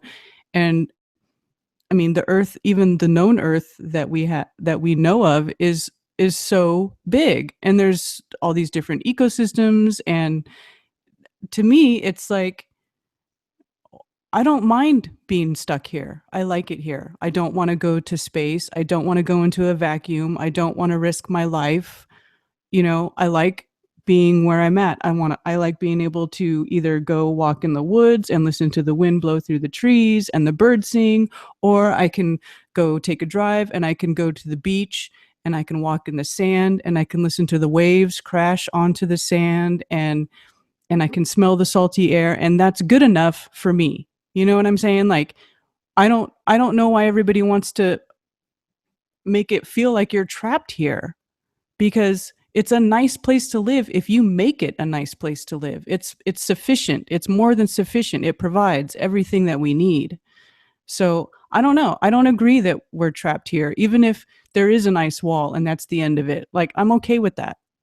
Well, and that's a really interesting point. And I agree. No, like you're right. Like Earth is very beautiful, and well, in some places are more beautiful than other. But let me put it this way, though. Pretty much everywhere you go on this world, on the known world, with very few exceptions, are run by hierarchical structures that I believe are all run at the top by psychopaths. Okay. And this goes for governments, corporations, but we'll just say governments and the monetary system, the Federal Reserve. We're under a great deal of control here on Earth, and I don't think it was intended to be that way. Okay. And so what I mean, and you're right, I agree. Like I think I think that is sort of an insult to Earth to say that we're imprisoned here. But let's put it another way. Let's put it in the form of the massive cow farms, the automated cow farms. Mm-hmm. Well, the cows that live there, they could say, well, we get to eat pretty freely here, and we don't have to do much. We don't have to work. We just, stand around and eat. And the conditions aren't all that great, and our masters are kind of evil. But, we've got it pretty good here. So that's probably a bad analogy because yes, Earth is much more beautiful than a pig pen or whatever. But that's what I'm talking about. Because see, if you like, if I was invited, I've been invited, and I've agreed to go to the UK 2018 Flat Earth Convention, which is it was supposed to be 4/20, April 20th. Now they pushed it back a week to like the 27th, 28th, 29th, something like that of April 2018. But in order for me to go there, I've got to get passports and this, that, and the other. So, as much as we like to think we're free, even for me to drive to Canada or to drive to Mexico, I mean, we're literally living in a world that's becoming more and more and more like Nazi Germany, this new world Yeah, order. And it's so true. I think that originally the dome, the idea, this firmament, King James version, this is all coming from, yes, ancient Hebrew stuff, but it was also changed from like expanse in ancient Hebrew was changed to firmament in the new King James version. So this is what I think. I think that the dome was originally put there to imprison us in this area to where we don't even try to bother leaving. It's like an electric fence for a dog. You put up an electric fence for a dog, and once he's been zapped long enough, you can take the collar off, get rid of it, and he will not try to go past that area. And the same thing applies to us. We're told that the 60-degree south and the North Arctic area is just inhospitable. There's an ice wall there in some flat Earth layouts, and it's and in the globe, of course, you're just gonna come right back where you started. So there's not even any sense in exploring because you're just going to go around in a circle. So to me, it really seems like the whole firmament ground Sheol model, which is what was purportedly drawn out by ancient Hebrew descriptions, but that's still according to the Roman Catholic hierarchy. I'm sorry, but it literally keeps us imprisoned in their little area that they can control. Now, if let's just say there is no dome, uh, then they realized that eventually, with the advent of long distance sailing and navigation and circumnavigation and all this or whatever, um, I guess it was prior to circumnavigation, but I think that the church or whoever eventually figured out that people were going to go try to find the edge of the dome because literally everybody believed the earth was flat and that there was a glass dome. And so I think that it was a smart move on their end to say, we've got to do away with this dome because people are going to go try to find it. So it's actually better off to make the world a sphere so that people won't even try to go around it. Yeah, You know what I mean? And so in that yeah, sense, it's a prison for our mind because let's just say hypothetically that it's no, let's not say infinite plane, but let's just say that there's way more land than we're led to believe. The last thing that these so-called elite power structures want is they don't want us leaving their power grid. right. You know what I mean? Hmm. That's right. Yeah. Especially if they want to keep it for themselves. Yeah, I we're mean, much easier you're controlled. you're never going to create that false sense of um, scarcity if everybody knows that there's more land than what we're being told. I mean, because as it is, there really isn't a shortage of land. The earth isn't as overpopulated as they would have you believe. Because, I mean, all you have to do is drive from one side of the United States to the other, and you'll see that there is thousands and thousands of acres of undeveloped land everywhere. I mean, Yeah. it's not as scarce as you think. Go to Australia Yeah. too. You know, there's so many places in this world where, yeah, like overpopulation is this whole thing where it's just, I'm sorry, it's malarkey. Um, you can drive through pretty much any state in the United States, even New York. You know, New York's famous for New York City, but once you get, upstate, man, it's full of woods and just undeveloped natural property, natural land. Yeah. Do you know how to put slow-mo on the chat? We're getting trolled. Just put slow-mo on Oh man, if you remember how. Bob told me how to do it. Let's see. Dur, dur, dur, dur. Yeah, Bob totally told me how to do it. And hold on, there's live control room. Let's see. Man, I hope I don't mess something up. Broadcast alert. Dur, dur, dur, dur. Maybe what I should do is just Google search how to turn on slow. Is it called slow chat mode? Is that what it is? Slow mode chat. Okay, I will I Google don't know. that. I will Google that and I'll figure it out. Um, yeah, I see some people ask about the Pac-Man model. I do not agree with the Pac-Man model personally. I don't. It to me that doesn't work.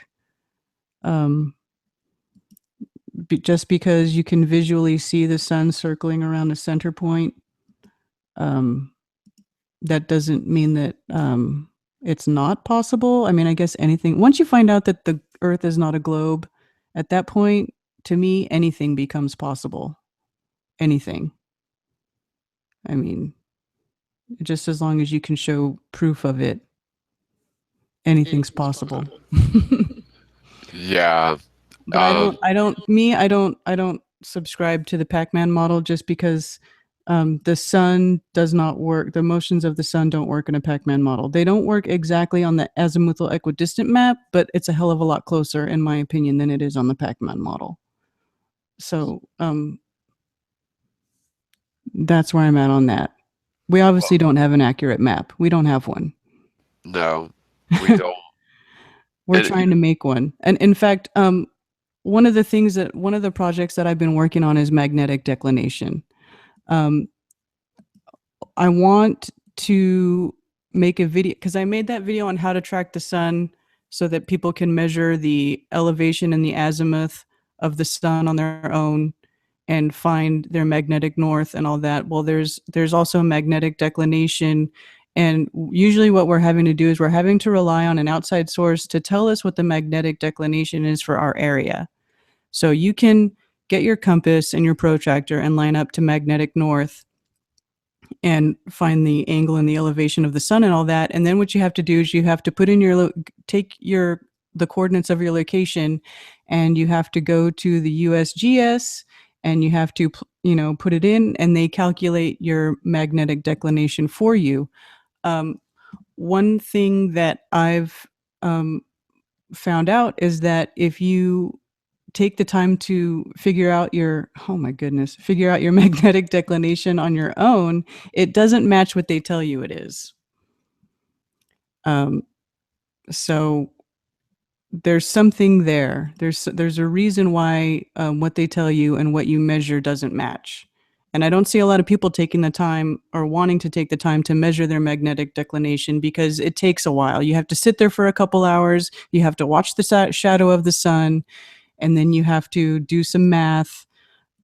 But it can be done, and it's pretty interesting the results you get. So that's one thing I'm working on, and I think that has to do. It could give us some hints as to what's going on truly in the North Pole and how what the sun is going around and what's really up there. Because I don't think that they tell us the truth about what's in the North Pole. Everybody is focused on the Antarctic and the South Pole and the treaty.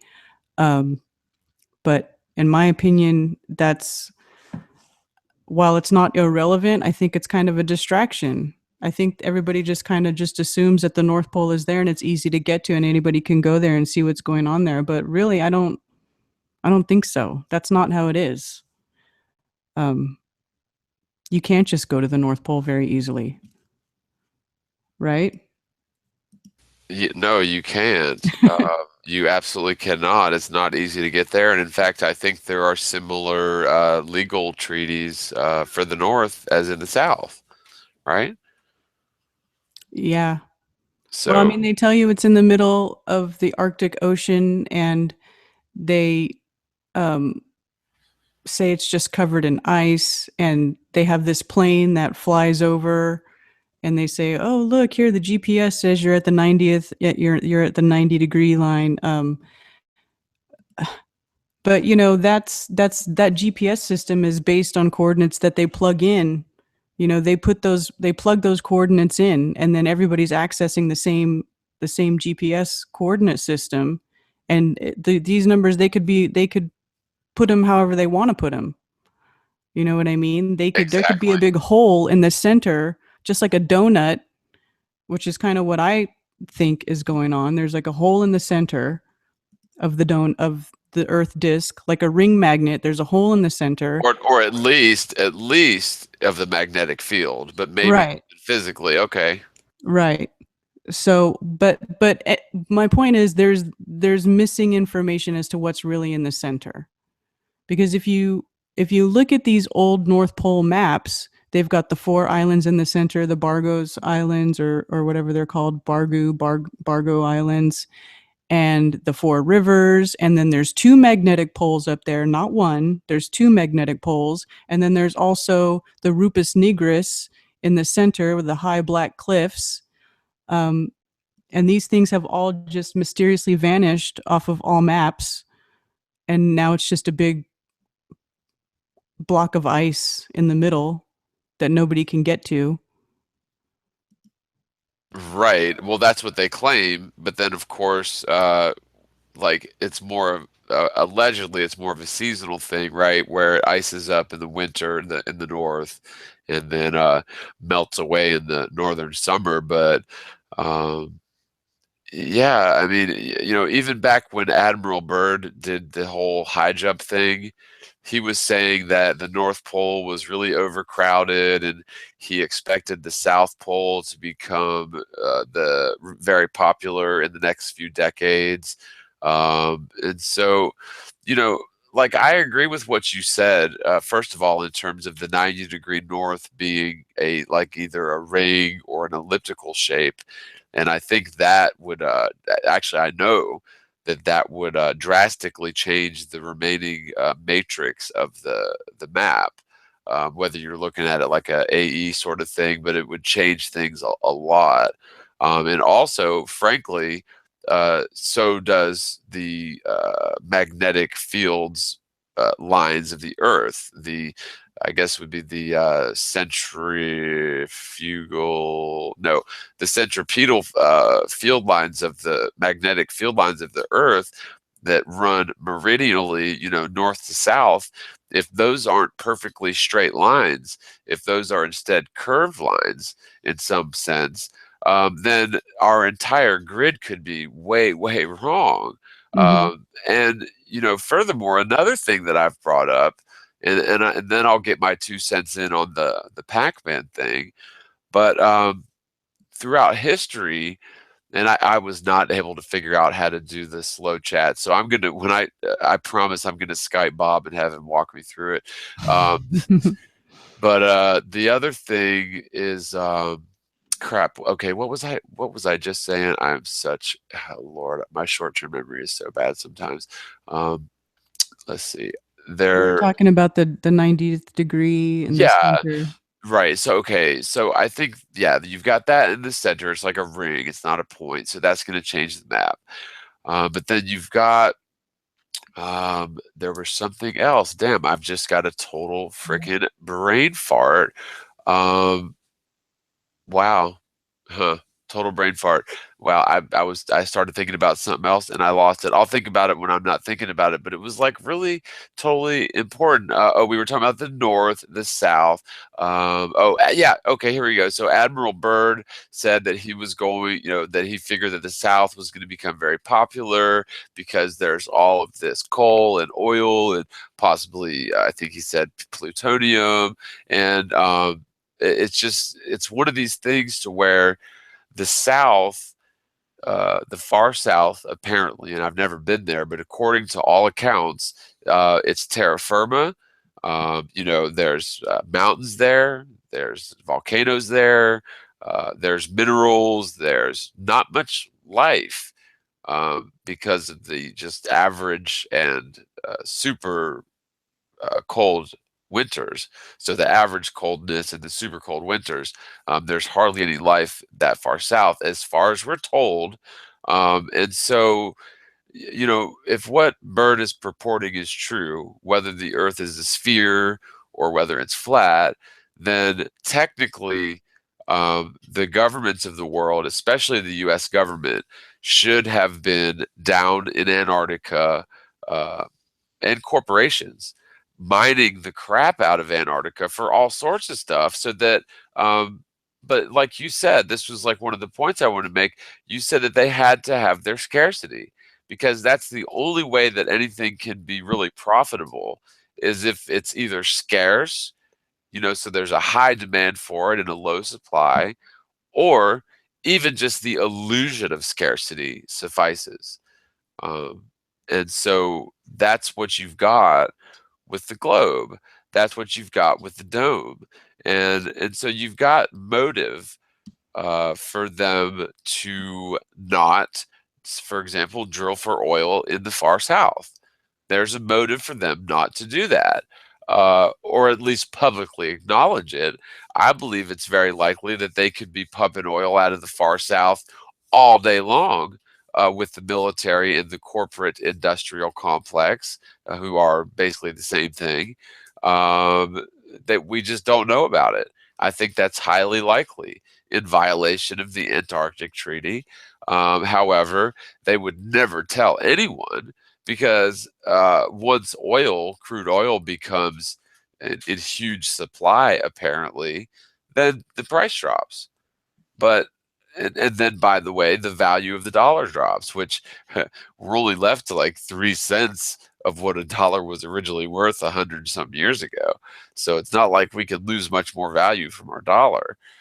Um, but these entities that rule the world, we're talking the military industrial complex, the corporate fascist government, the religion, the hierarchical religious structures, the non-federal, non-reserve banking scam.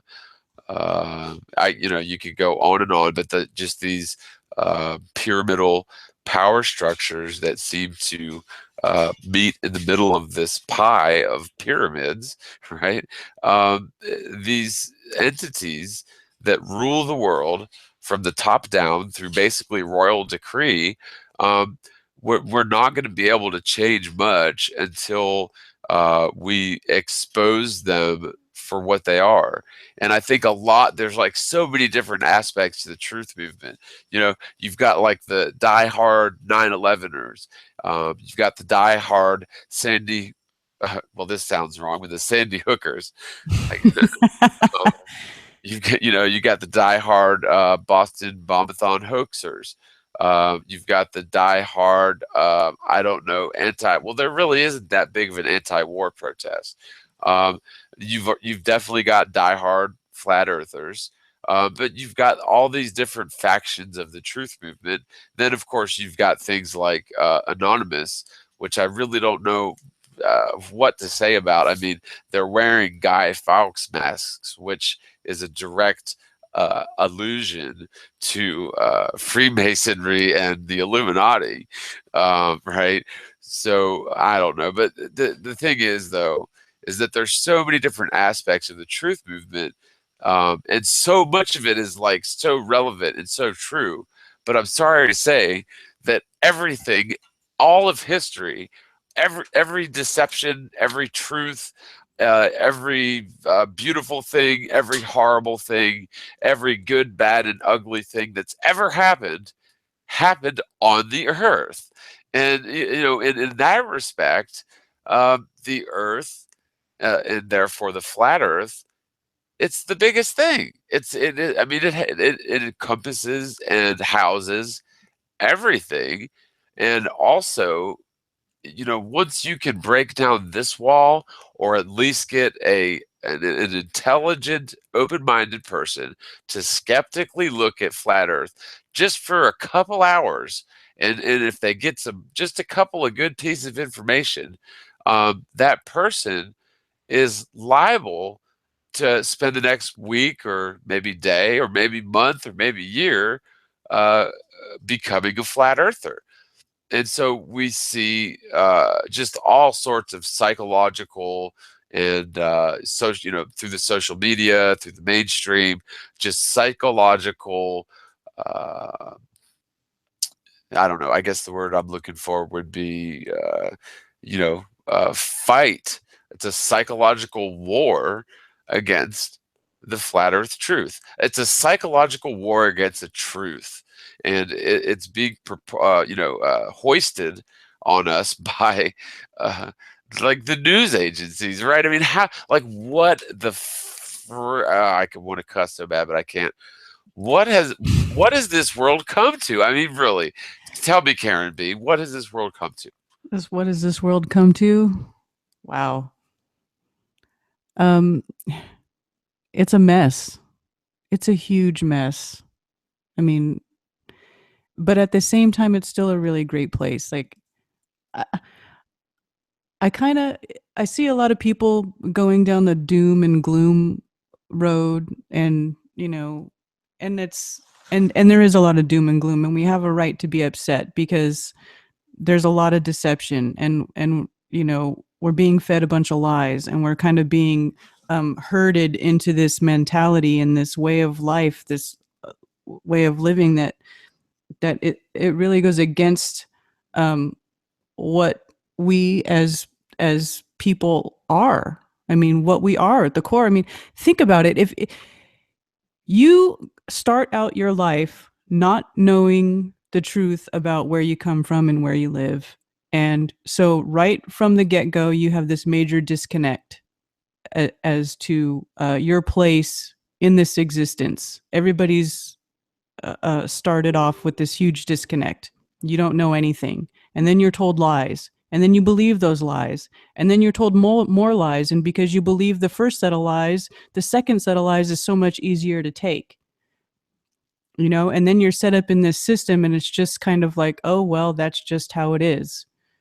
And then, the next thing you know, you're slaving away in this job that you hate. You're stuck in traffic in this metal coffin going down the freeway to a job that pays you just enough money so that you can live for this month until you get your paycheck the next month to keep going to your job, and so on and so forth. And if you stop, then you lose everything. You lose your house. You can't feed yourself. It's like this God trap. forbid you get sick. Yeah. And that's not how we should be living. That's not at all how we should be living. I mean, we should all just, I don't even know how to explain it, but we shouldn't all just be sitting in some boxy room under fluorescent lights, pecking away at some computer, punching these meaningless data numbers into a machine for some big faceless company that doesn't give a shit about us and doesn't give a shit about where we're living. We should all just be living amongst each other and growing our food and trading and having a barter system, and you know what I mean? Just go back to a natural way of living. Like, we don't have to give up everything that we're giving up, everything that we have now to improve world in general. Like, we can have houses, we can have cars. People will still want to go and build things and create things to make life better, but we could just do it without the usury and without the wars and without being told, well, you have to use this petroleum because this is how we're going to make plastics and this is how we're going to gas your car. Well, no, we don't have to use that. We can grow hemp. We can have um, we can have farms where we grow this plant that makes our paper, it makes our clothes, it makes our oil, it runs our vehicles, it does everything for it. Our vehicles can run on water. We don't need to Yep. be having all these ridiculous wars for these resources that we don't even need. Um, this is what we need to start doing, and it's an important part of flat Earth. Like a lot of people say, flat Earth is a distraction because it kind of um, it takes away from the things that I was just saying, like the distractions of the banks and the financial corruption and how, like you were saying earlier, all the world governments work together in collusion behind the scenes, and then on the surface they have these fake proxy wars that who gets rich off that? Not us. Who benefits from that? Not us, right? Yeah. I mean, does anybody here know anybody? Do you have a neighbor that was like, hell yeah, that was a great war we just had. I made lots of money off that war, you No, know? absolutely not. But there are definitely 100% for sure lots and lots of people that sit around drinking probably $10,000 bottles of scotch doing just that. Right. And But that's what I'm saying though. That's a very very small percentage of people in the world. Like the majority of us, we don't care about conquering our neighbors. We don't care about being in charge of the resources. We just want to live our lives.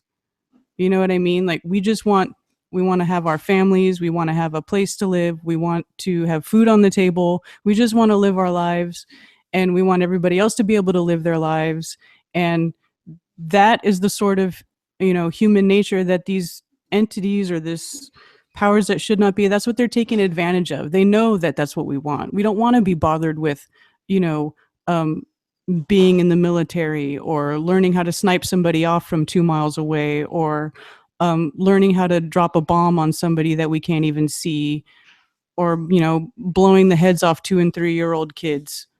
We don't, nobody wants to do that. Who wants to do that? Nobody thinks about that.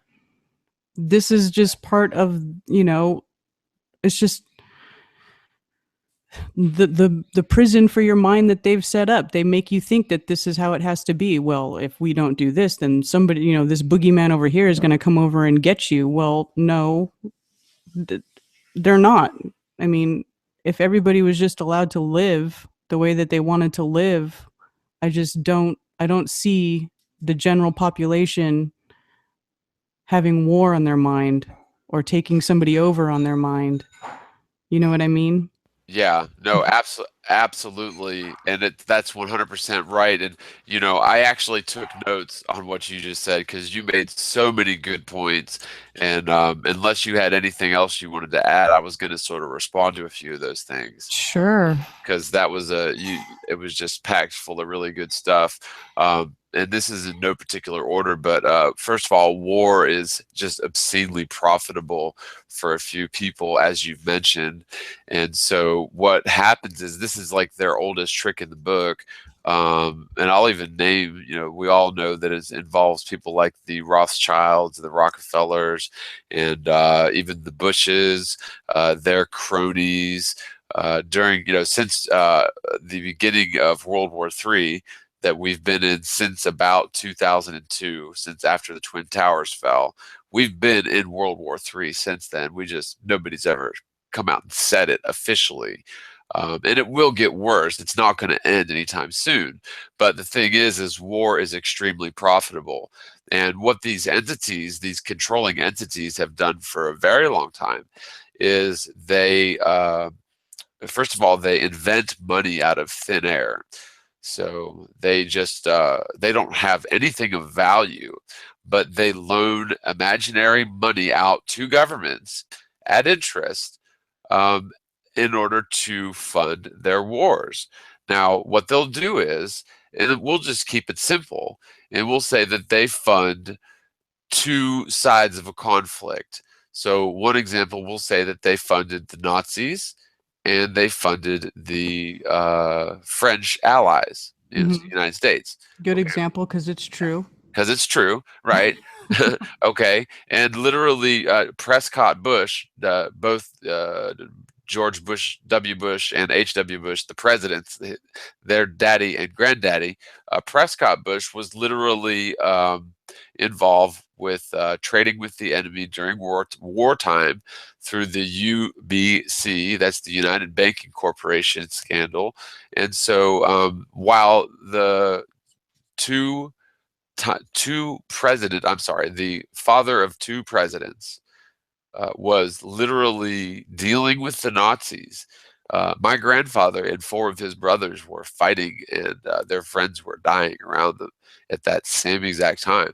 So that sort of goes to show you what's going on. War is profitable, and it's so profitable, in fact, that these entities will fund both sides of the conflict, so that no matter what the outcome, the loaner, you know, the creditor, is going to win, because first of all, they know they're going to get repaid in cash plus all their interest by the winner of the war, because they've won the spoils of war. They're going to gladly pay back the financiers plus interest. And on the other hand, the country that lost the war, or the whatever, doesn't even have to be a country. It could merely be a faction. But once they've lost the war, well, guess what? They're default on their loan.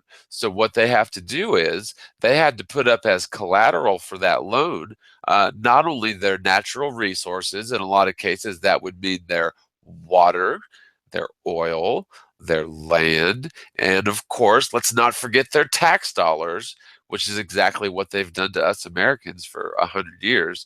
And so even the losers of the war end up losing twice, because not only do they lose the war and that lots of people die on both sides, but then they also lose their sovereignty.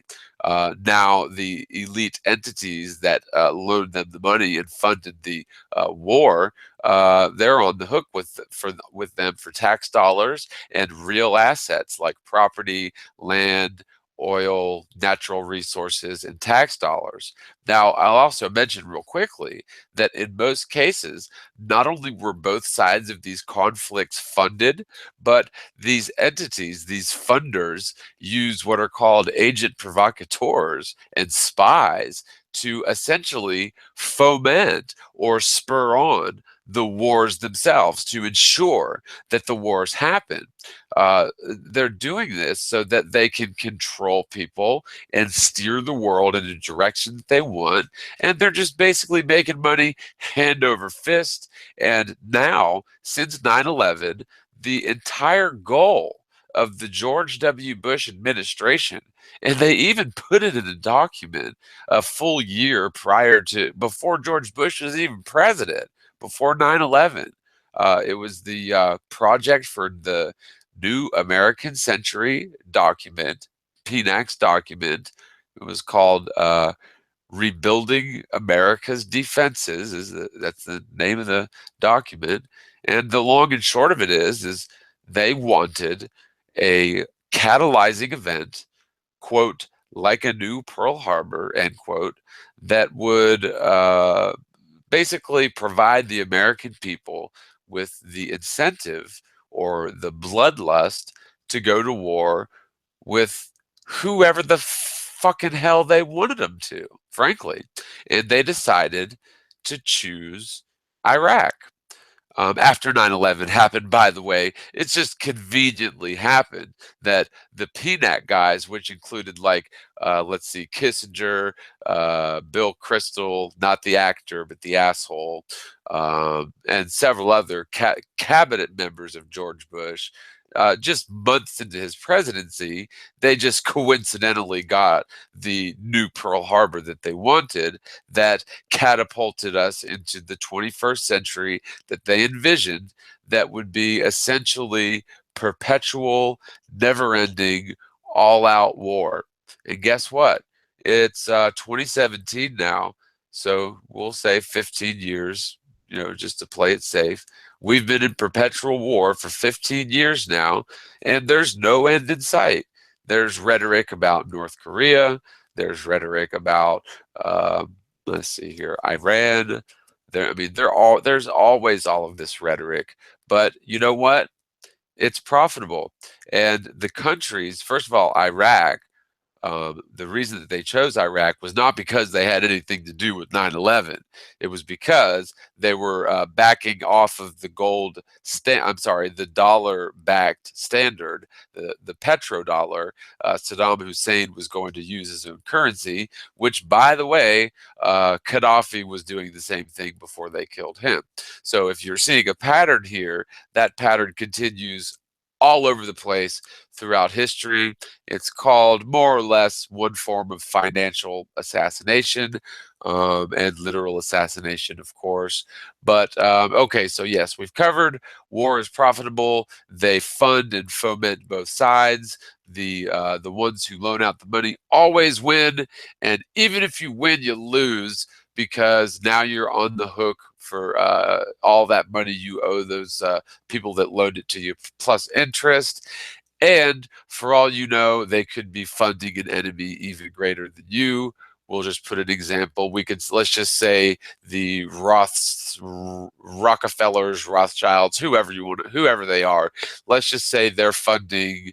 Well, I don't even think they need to fund China because I think we owe China like trillions of dollars, and China owns like over half of the American land, which to me is rather funny. But Doesn't China own Disneyland and all that? Like they own everything, don't they? oh, it's ridiculous. They And have lots of stuff. yeah, like they literally own I believe, if I'm not mistaken, the land that the Twin Towers was built on, if I'm not mistaken.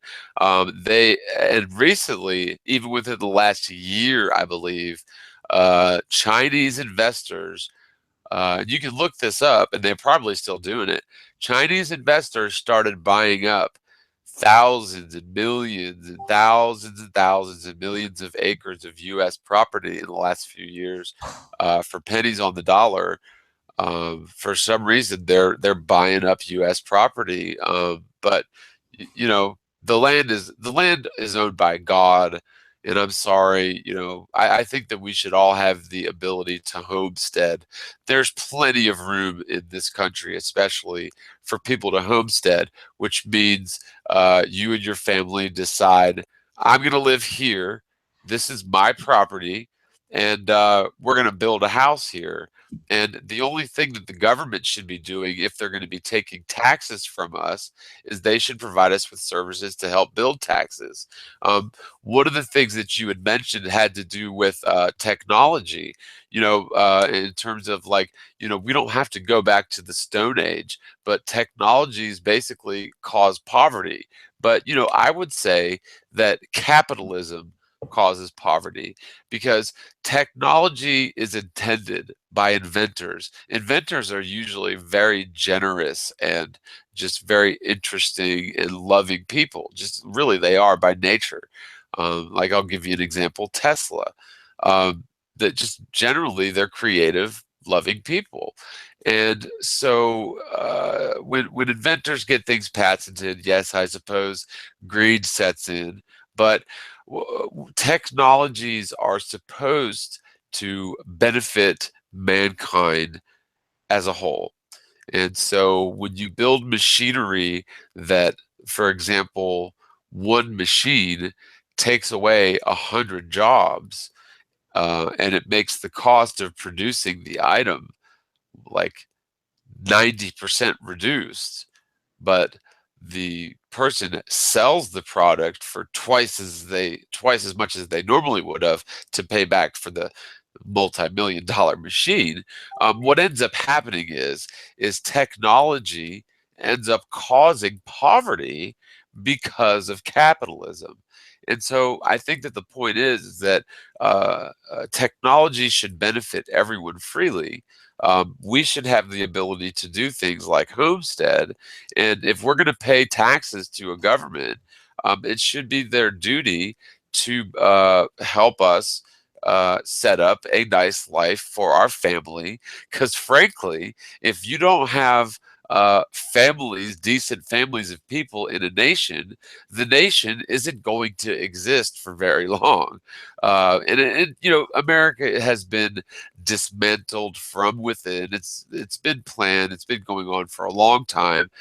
Even with back with Slick Willie, you had like NAFTA, and before then, I mean, this is nothing new. But so much has happened since 9/11. It's ridiculous. Now, another thing that you said was that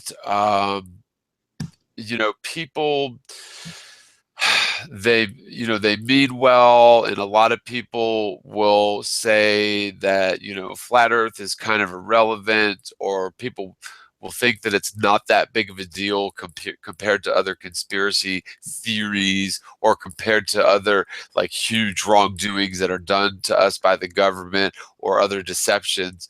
But the thing is, though, is if you're totally living in frickin' Santa Claus land as an adult, like if your entire set of beliefs, your entire paradigm, your literal worldview is just confounded, just contrived, abject nonsense. I mean, I often liken it to Santa Claus and the Tooth Fairy. I mean, that's how absurd I see the spinning sphere Earth theory anymore. If people go through their lives believing this nonsense, then they do not have a chance of being a rational, free thinker. And I'm sorry, I'm insulting myself here for the last 27 and a half years of my life, until flat earth hit me like a ton of freaking bricks. So I'm not just insulting people, I'm insulting myself. Even though, I did well in school, and I, was a decent person, I like to think. I played guitar, that's what I like to do. I got good grades. I opened my own business. I made great money. I also made mistakes and lost money. I also got hit by cars and things like that. But the thing is, when you're living in Santa Claus land and you don't have a clue about what is actually happening in reality, then you are simply not capable of thinking clearly.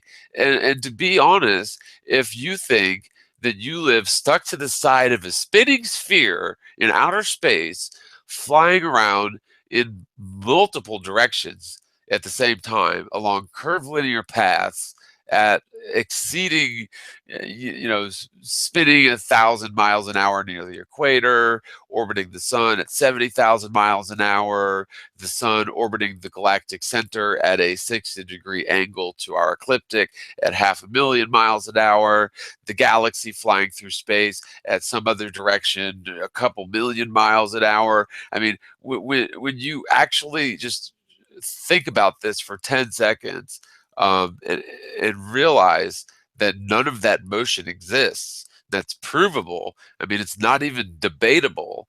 And when you realize that the Earth isn't curved, then uh, you really have to go back and question everything, everything.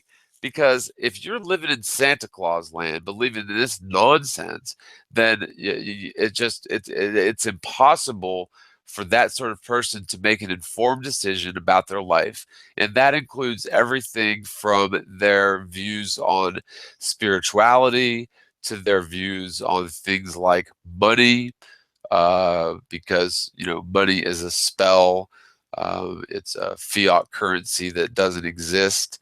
It's printed by the non-federal, non-reserve scam bank, and so most people worship money because of the heliocentric Copernican lie, when we should be worshiping the creator.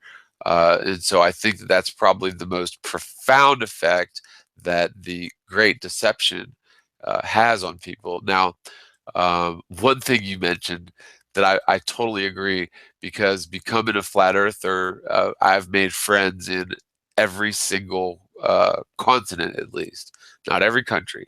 But you're totally right. Everybody wants the same thing. They want peace. They want to get along. they want to feed their family, they want a decent place to live, and a lot of people want, they want to work. They there's certain types of work I love doing. If my job was, and I did used to play gigs with my guitar that I got paid to do. Um, I love making flat Earth videos. I love doing these sort of hangouts and talks. If you can get paid for what you enjoy doing, that's awesome. That's how it's supposed to be. But technology is not supposed to make our lives worse. But to the point, though, we all want the same thing. We really do. It's only these insane governments that have these 50-year and 100-year plans to take over the world, Pinky, right? But what they do is, Karen, is they pit us against each other using the age-old false dichotomy. Hang on one second. The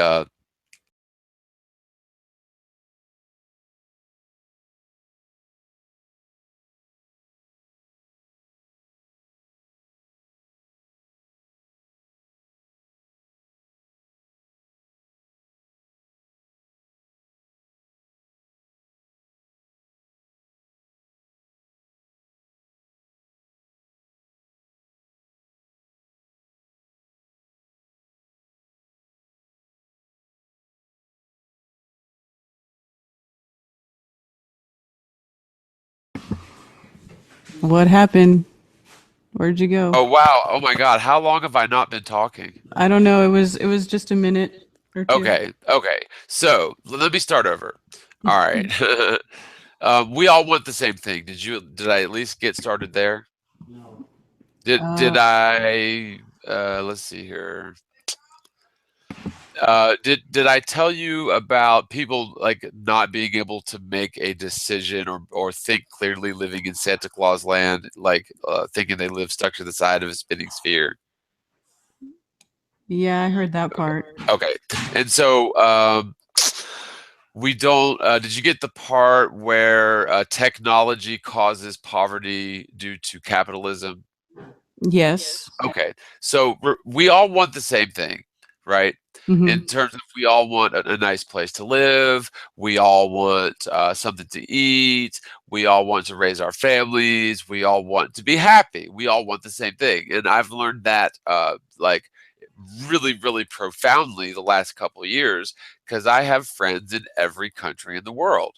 And they're all, we all have different religions and different languages and such, but we all want the same thing. Yeah. And, you know, and so the thing is, though, is what they've done to us in America and what they do a lot of other places. This is their oldest trick in the book, is they separate us by false dichotomies. And so let's just say you're a Republican and I'm a Democrat, which neither of those are probably true, and I'm not. I'm neither. But let's just say you're a Republican and I'm a Democrat. But we get to know each other, and we both love cats, and we both love our steak medium well, and we both love I don't know, just think of something, broccoli steamed with a little salt, and we both love to play tennis, and we both love to play music, and we both this whatever. We have all these things in common, but let's just say hypothetically we disagree on abortion. See, I call pro-life, and I call pro-choice pro-dead baby. That's just me, right? Because it's calling it pro-choice is giving it a I don't know. It's sugarcoating something that really is quite awful. And so what they do is they pit us against each other. Even though most everybody wants everything, but even in this nation, they've pit us against each other by Republican Democrat. So even though that you and I agree on 99% of everything, because of this dichotomy, this red and blue Masonic dichotomy of Republican and Democrat, then they pit us against each other so that we can never stand up, come together, and have a truly republic uh, way of governance. not a democracy where the insane majority rules, but a republic where we're all considered sovereign. So I just wanted to make that point, and I hopefully you guys didn't miss too much. Now, earlier I did say that I would mention the my views on the Pac-Man model, and one thing that I will say, because you had talked about it earlier, Karen, is that I have looked at it. I know people who believe in it. I also know people who say that there is no such thing as the 24-hour sun in the north, in order to support their idea. Mm-hmm.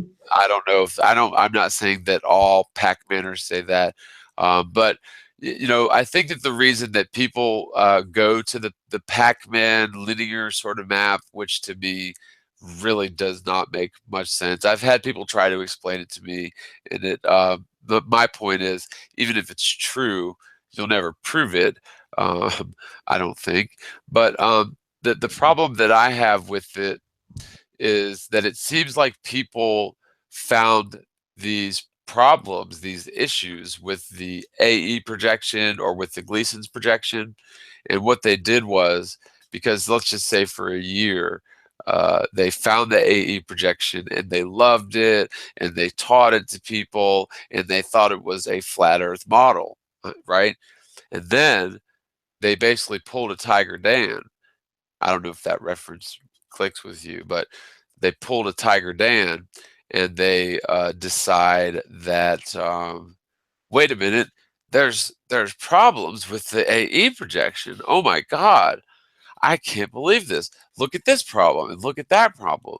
But like if they would just study the AE projection, they know that they are known inherent problems or issues with the projection. And so what happens, I think, like with the people who went over to the Pac-Man model, they sort of pulled a Tiger Dan in a sense that they see the issues with the AE projection, and I'll throw in a couple of examples. For one example, let's just say there's a lot of people say that, oh, well, if it was an AE projection, the sun could not do this. And whatever it is, I mean, that, you know, name something. They'll say the sun could not accelerate during the southern solstice and decelerate during the northern solstice, right? Do you know Right. what I mean? Okay. Yes. Yes. Or they'll say the sun couldn't light this much of the earth, right? Well, first of all, we don't know what the sun is. We don't know what the source light is, and we don't know all of the variables between the source light and our eye. Um, Right.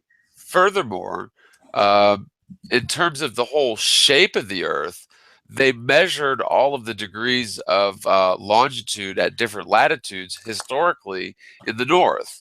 And then around 1500, they decided that the Earth was a sphere. And so they took a huge, lazy shortcut and they just clone stamped the southern value, the northern uh, degrees of longitude at different northern latitudes to the south. And that is the problem that we have in all globes, in all Mercator projections, and in the AE projection, I presume. And so that covers everything except for, well, I'll save some stuff for later. But what do you think about that? At least the last bit, or anything else that I may have touched on? Um. Yeah. There's a lot of problems with the AE model, or the AE map. Um. But here's the thing: if you take the time to really study the globe model, and they say, oh, the AE model is a squashed version of the globe. Um, the globe works kind of.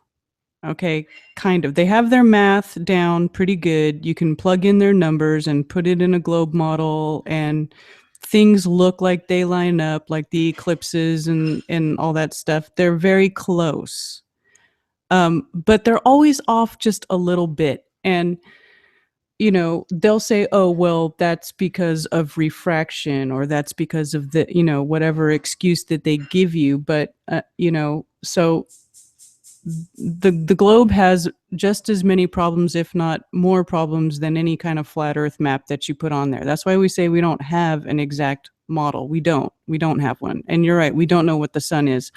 Although, incidentally, uh, I think the sun's electric. That's kind of what I've been thinking the past few weeks. It's purely electric. It goes along with the electromagnetic field that we are in, with Tesla's studies, with uh, you know what we see and how things behave in the observable world. So I think the sun, because when I look at it, it looks like a light bulb. So to me, um, I think it's electric. It's I mean, think about it. If how do you duplicate sunlight with a full spectrum light bulb, an electric light bulb? That's how you duplicate sunlight. When you want to grow plants indoors, you go get an electric light bulb that's full spectrum sunlight, and it grows your plants. You don't go get, some plutonium and start a nuclear fusion inside your house so that you can have a nuclear combustion sunlight growing your plants. You know what I mean? Like, it's electric to me. That's just kind of what I've been thinking the past few weeks, mostly about it. Yeah, I totally agree. Oh, were you not finished? um, I don't know. Maybe I kind of lost my train No, of thought. I started thinking about the sun. no, go ahead. I'll take notes. I'll take notes. Go ahead. um, oh, I don't remember. I totally lost where I was going. Well, you were talking about the sun, like nuclear fusion. Like we don't, if we're gonna make a light bulb, we just electrically charge gases in a bulb. Right, right, exactly. I mean, and then there was that video with Dan Dimension that he put out that everybody loved. It was a very great video. It was short. It was a 5 minutes, and it did a great job of explaining how the sun is emitting this UV light, and it's charging certain particles in the air, and it's causing the colors that we see in the sunrise and the sunset, and maybe that's why the sky is blue. I don't know, but it makes sense. And you can see them working with these things in a lab and seeing these effects, and how it resembles what you see in real life. And it's easy to do. Anybody can do it. It makes Right. sense. And so when they say, the universe is under no obligation to make sense to you, that just, to me, is them. It's them, thinking that you're a dumb dog, and they're throwing the stick in the other direction to distract you, so that you don't see that, what, the universe does make sense, and it can make sense, and we, as the average person, can understand what's going on around us. It's actually pretty simple. So, Yeah. um, that's what I'm thinking. Yeah, yeah, totally. And a couple things that you said, and I'm like I'm so terrible. Like if I don't put something down on a note, I'll forget because there's so many different things that I'll want to like talk about and reply to without interrupting. Um, I'm terrible at interrupting. So anyway, you had mentioned like, okay, the globe Earth model works pretty good in terms of things like eclipses, but like the heliocentric model, and I'm sure you agree, there's so many things wrong with it. Like one prime example is the full moon during the day. That kills it. The globe is dead right there when you can see the Yeah. full moon during the day. 100% dead. Okay, so that's one thing.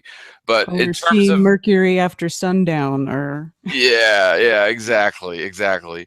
But like, okay, eclipses, you said that they kind of work on a globe, but they kind of really don't. And I'll give you a couple examples. I know we talked no, about I agree. They don't. I because, okay, one thing that I did is, I started working in AutoCAD, and I started modeling an eclipse that I had recorded, to see if the what I recorded went along with um the numbers they give you for the globe Earth. So I did it, and and I dragged the penumbra shadow out from the sun, past the Earth to the moon, and it goes in that direction, but if you do it exactly the way they say it works, that shadow is not, the shadow of the Earth is not hitting the moon, and it shouldn't be visible. But it's close enough that they can say, oh, well, refraction. You know what I'm saying? Like they throw in this variable in there that they can't verify, they can't give you a formula for, and they say, well, it's off this much because of that, and we really don't know how to adjust for that. And so are you talking like lunar eclipse, umbra penumbra, or are you still talking Yeah, solar? Okay. lunar. Yeah. Well, and the cool thing with lunar eclipses is the whole claim of the umbra penumbra effect debunks the claim that the sunlight is all coming in at perfectly parallel lines. So it's funny that like you find all of these little contradictions in the globe Earth model.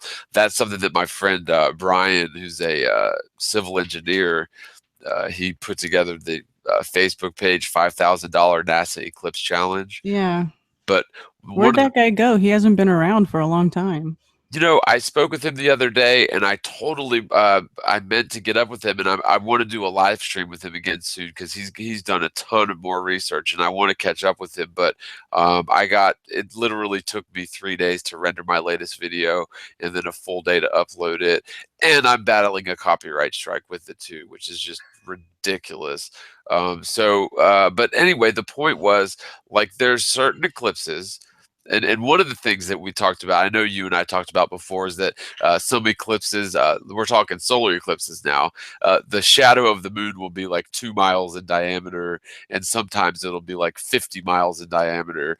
And only in the heliocentric theory do shadows become smaller and smaller and smaller as they go away from the obstructing object, right? But that's why they had to invent this convergent, sun rays, this umbra penumbra crap, whatever, in order to account for that. But it disproves their notion that sunlight is coming in parallel rays. Now there are other specific eclipses. There's just a few of them throughout history where the eclipse signature actually traverses the poles, the South Pole in one instance or two, and the North Pole in one or two instances.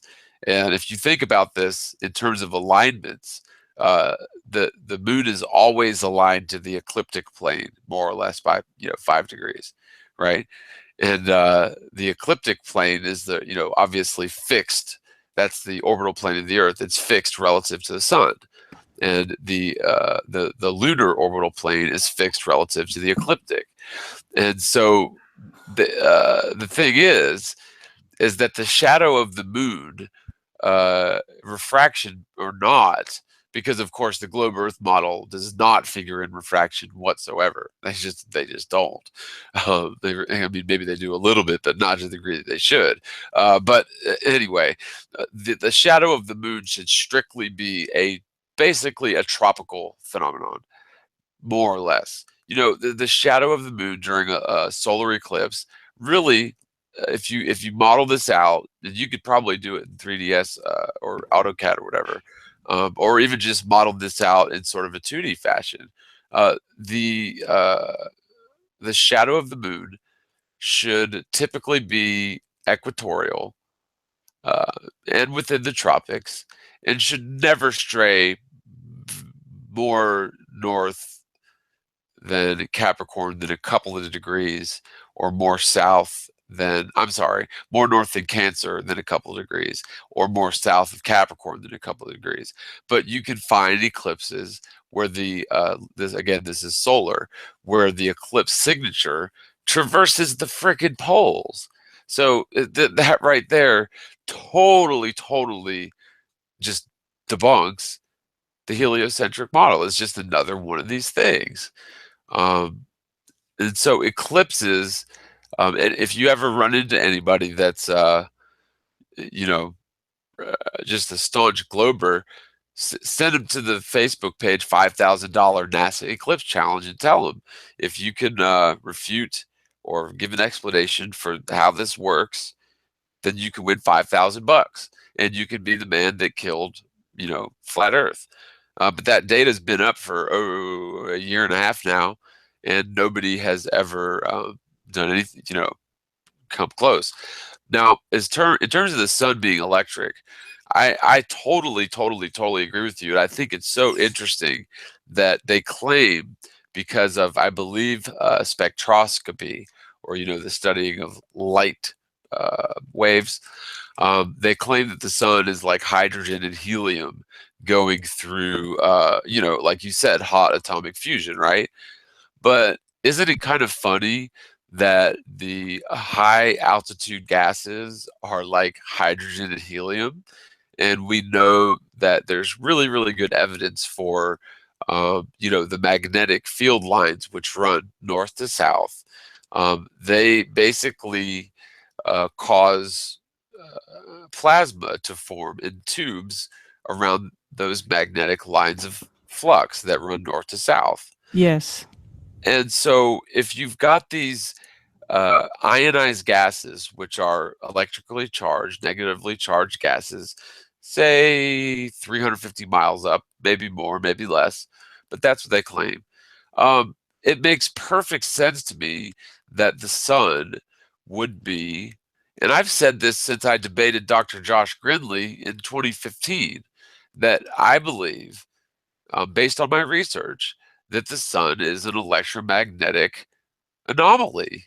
That's probably, there's probably a better way to put it, but I really truly believe that not only is the sun subjective, so like I see the sun, I see an instance, a subjective instance, a rendering of some source light, and you, I don't know, 45 minutes north of me or whatever, not even, but you see a totally different subjective rendering of whatever that source light is. And Mhm. somebody in California sees another subjective rendering of that. But that source light, I really agree. I'm beginning to totally doubt that it is a spherical object going around in circles. I'm with you. I'm definitely with you that I think the sun, there's good evidence to show that the sun is an electromagnetic phenomenon. Yeah. I mean, because they show you those pictures of the sun and it's all flamey with, solar flares coming off of the sun and it looks like a fireball. Um, Yeah, it looks like the Balrog's whip from yeah. yeah. But then I take my camera, my P900, I put my solar filter on and I go out in my front yard and I go look at the sun and I'm able to zoom in and I'm able to get a full frame picture of the sun, even closer than that, even closer than more than full frame. I can, almost fill the whole entire frame up with just a section of the sun. And I see a perfectly smooth, glowing ball like a light bulb. That's what I see. Yeah. And I take time lapse pictures of it and I don't see anything coming off the edges of it. I don't see a little burst here or a little burst there. I mean, all there is sunspots which rotate, which kind of spiral from the outer edge to the inside of the sun and then spiral back out again. It turns like a big wheel, which is contradictory to how they tell you the sun turns. I mean, so Right. And the same with the moon too, right? yes, same with the moon. Um, although I don't know, I don't. To me, the moon and the sun are two totally different things that work in two totally different fashions. But Right. But I was just talking about in terms of like the moon. I've seen yeah, the the moon. face of them rotates um, clockwise in the north and counterclockwise in the south. I think it is. Yeah, Um, I believe you're right. But either way, it's opposite. Neither hemi quote sphere end quote. right, right. Because I just did. I with some other flat earthers, we all got together and we all took photographs on the hour, hourly photographs of the sun and put them all together. And I was here, someone was in South America, someone was in Australia, and what we got was, in my opinion, it was pretty. It corroborated what we should see from a flat plane looking up at a small close sun. That turns in the sky. I mean, that's to me, it worked beautifully with what we think our reality is, Right. not what NASA tells us. Yeah, well, and that's the most beautiful thing about flat Earth is because once you've when you first look at this, you're like, okay, I'm going to debunk this stupid crap. Then something will click with you, and you're like, wait a minute, that actually makes a lot of sense.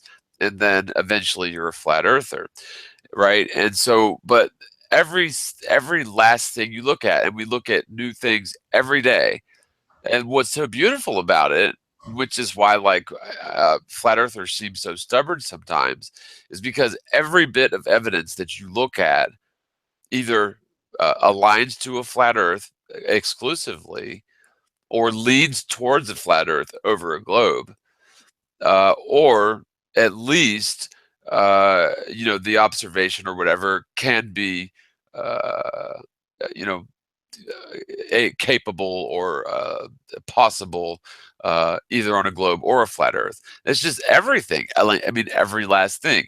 And you've got people that are stuck on the counter rotation of the southern stars, but I think that refraction explains that beautifully.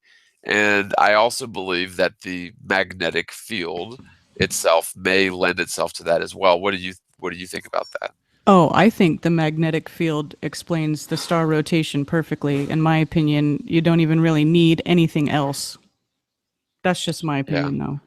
I mean, I'm Okay. sure refraction has something to do with it too, with them falling behind the appearing to fall below the horizon. Yes.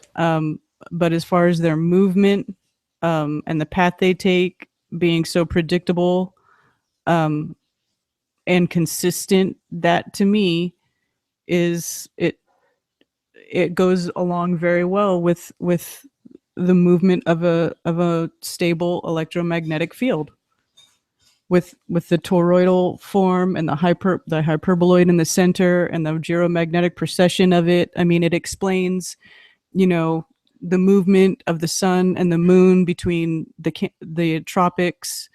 Um, it explains, the center star is going one direction and the other star is going the other direction. Um, to me, that's all you need, in my Okay. opinion. Yeah. I could be Oh, wrong. I could I've be got wrong.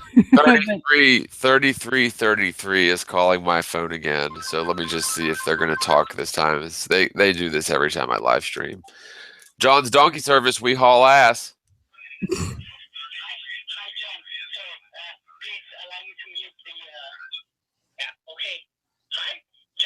Hi. Yes, do you know your number comes up as 3333?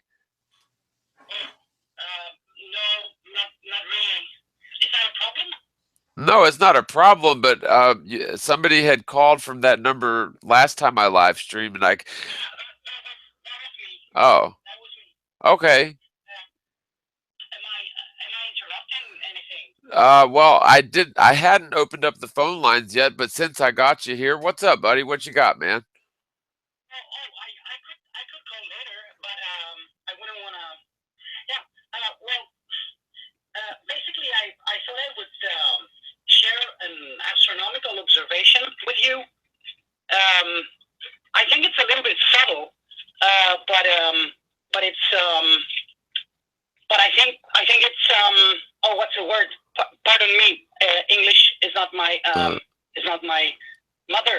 Right.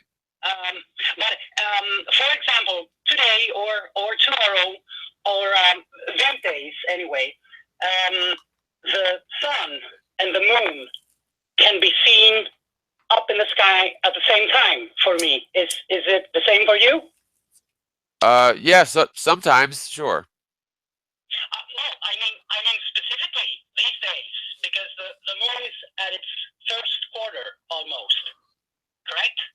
Oh, I'm not 100% sure. I haven't checked lately, but I've seen, like, for example, the full moon during broad daylight, like many, many hours after sunrise, um, which, that's categorically impossible according to the heliocentric model.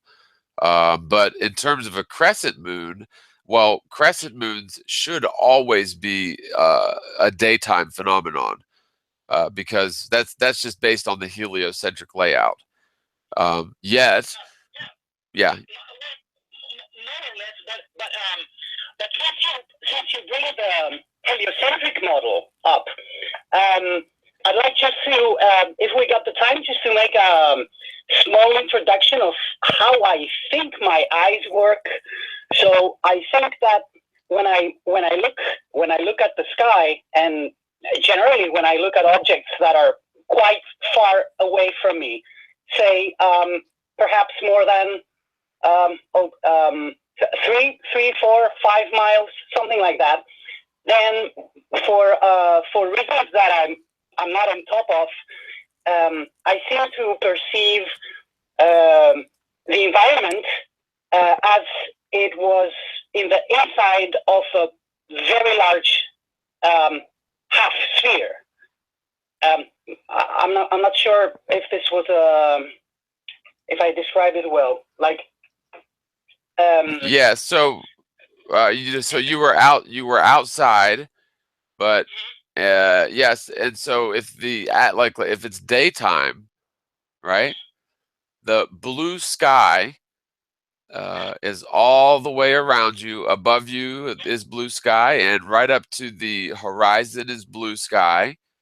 And so, yes, you exist inside of a dome, not a glass dome, but a dome of gas or liquid on the macro level.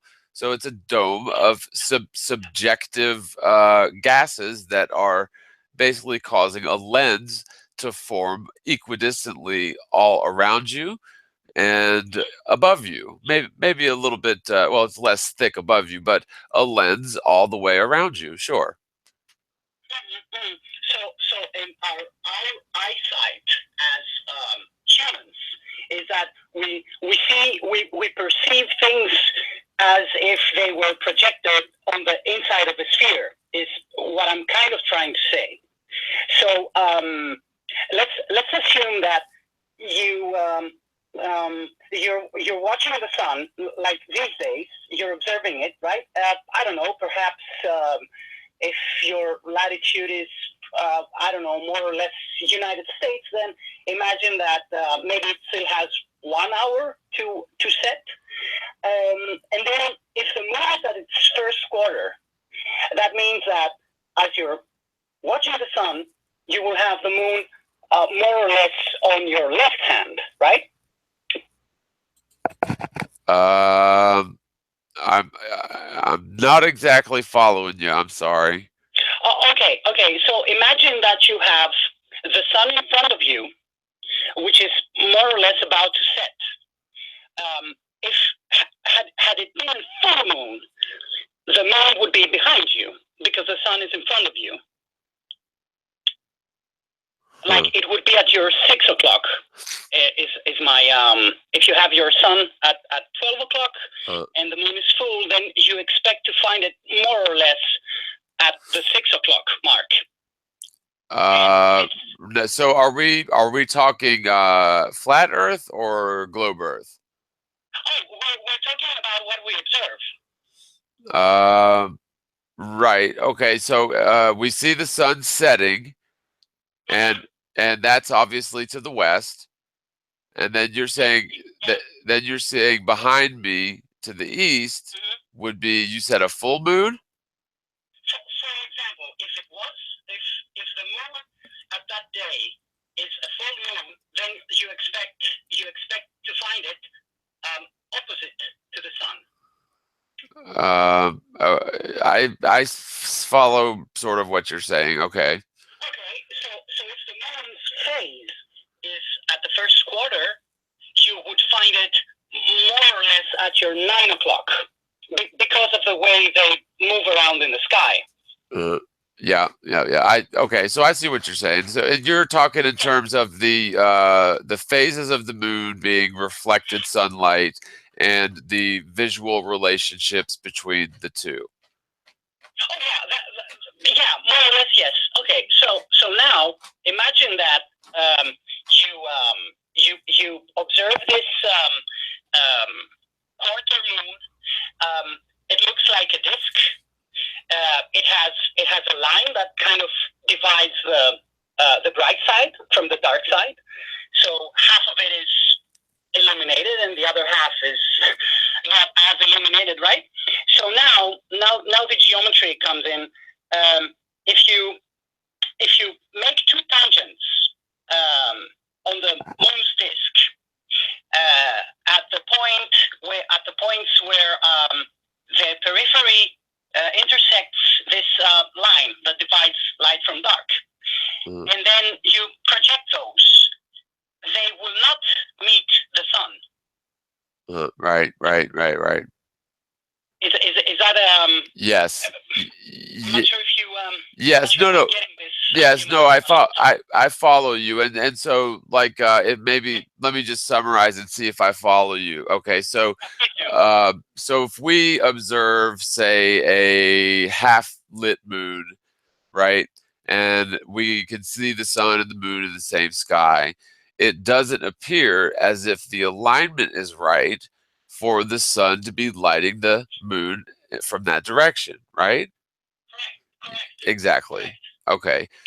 Yeah. So someone that will argue that we perceive things to be in the inside of a sphere would say that you're not doing it wrong. They would argue that what you need to do in order to, find the sun is that you actually have to draw a curve, right? Because Okay. a straight line just doesn't cut it. It will not meet the sun.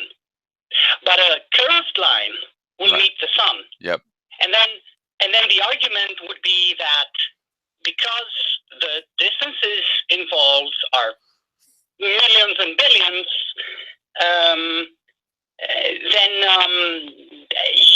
it's your fault that you perceive what is to be a straight line as a curved line. Is that does that ring a bell? Maybe. I think I see what you're talking about, but I'm just confused when you say the distances being so long. So now you're talking a heliocentric model. Well, not exactly, because the argument is that if I need to make a curved line to meet the sun and be, for example, in accord with the heliocentric model, let's say. Okay. Then how does the heliocentric model explain the crepuscular rays? Because it can't work both ways, right? Then I would also need to see the crepuscular rays. Sorry, that's a new word for me. From the sun to actually be curving. Right. Yeah. But I don't see that. I see them diverging and being straight. So yeah. So my question, I guess, is if one could render the rays of the sun, would they follow a straight line, or would they follow a curve? Or I don't really get it, Yeah. Well, I think that the light from the sun is definitely propagating or adhering to the magnetic field lines of the Earth, because light is just the visible spectrum of the overall electromagnetic spectrum. And so light waves will tend to propagate or spread through the path of least resistance or through a conduit. And light will bend around magnetic field lines very readily, just as light will bend through, like, fiber optics. You can have a fiber optic cable that's coiled up in all sorts of different directions, and the light will still travel through that medium because light will bend through media. And it doesn't have to be physical media. Light will bend through magnetic field lines, and other things will happen to light as well when it passes through, the atmosphere and passes through potentially, ionized gases. Although I think that the hydrogen and helium gases in the upper atmosphere may actually be what are luminescing to cause what we perceive as the source light of the sun. I think that's highly possible, and I think that's possibly why the spectroscopy shows that you've got hydrogen and helium going through this hypothetical process of hot atomic fusion. But to answer your question, though, I think this is something that I've thought about in terms of the phases of the moon. I think it's totally plausible that the phases of the moon are a direct result of reflected sunlight. However, most flat Earth models they show the sun and the moon going around in circuits and then eventually overlapping one another for eclipses, at least for solar eclipses, and that makes some degree of sense. But then, unless there's a major amount of refraction going on, the phases of the moon do not make sense unless the altitude of the moon is changing in perfectly cyclical cycles. Then the phases of the moon make perfect sense, because if you think about the full moon, and let's just say it's an AE circular projection, or the projection doesn't even matter. It could be a Pac-Man projection, whatever. But just say that the moon is fully lit, then that means that it must necessarily be higher than the sun to reflect the light back down. And on the other hand, in order for the moon to be not lit, then it would have to be lower than the sun, so that any light that's reflecting off the moon is reflecting back into space, in quotes. And that actually makes a lot of sense, because starlight is actually brighter during the no moon phases. And so if stars are somehow reflections of sunlight, which I think they may be, or chemical reactions of sunlight, then it makes a lot of sense that the added upward reflected sunlight from the top of the moon during the no moon phase would cause the stars to be noticeably brighter. And then, of course, for your half moon phases, then the moon would just need to be on the same level as the sun.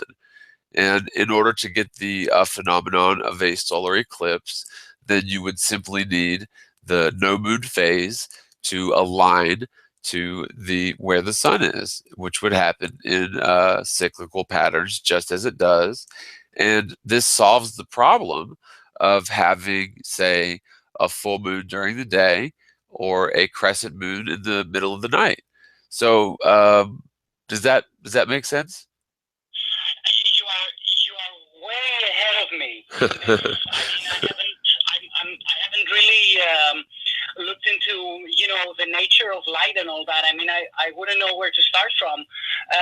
But I think I agree with your observation that stars appear to be brighter. And actually, I've seen some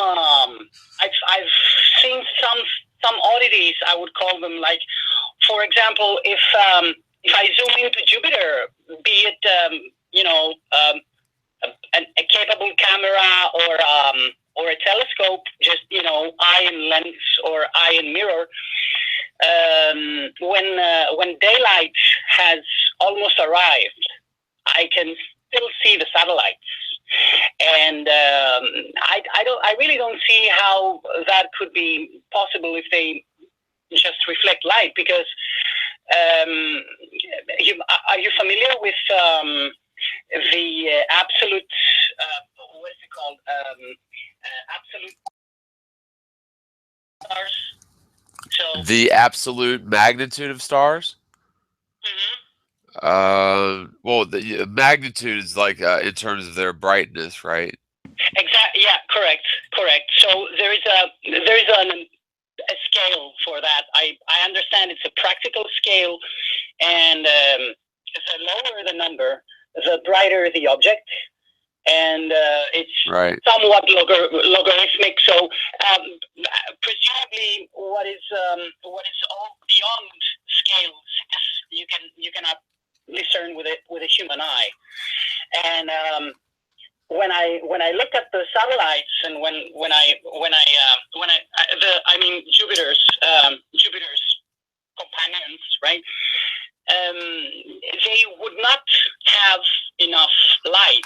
Their light must have been quenched by the ambient light of the atmosphere. I don't know if that makes sense. You're talking about like Jupiter's moons? Yes. Yeah, that's a good question. I'm not really sure how to answer because we really don't know what the wandering stars are. Jupiter certainly appears to have some sort of orbiting bodies around it, but like we really don't know what those are. We've been trained to think that Jupiter is a spherical world with spherical moons, and I don't think that's the case. I really don't, but it very well may be that there are spherical objects in space, as strange as that sounds. But I think that my point is at least that the Earth is definitely flat and stationary, but that doesn't necessarily mean that Jupiter, for example, is flat.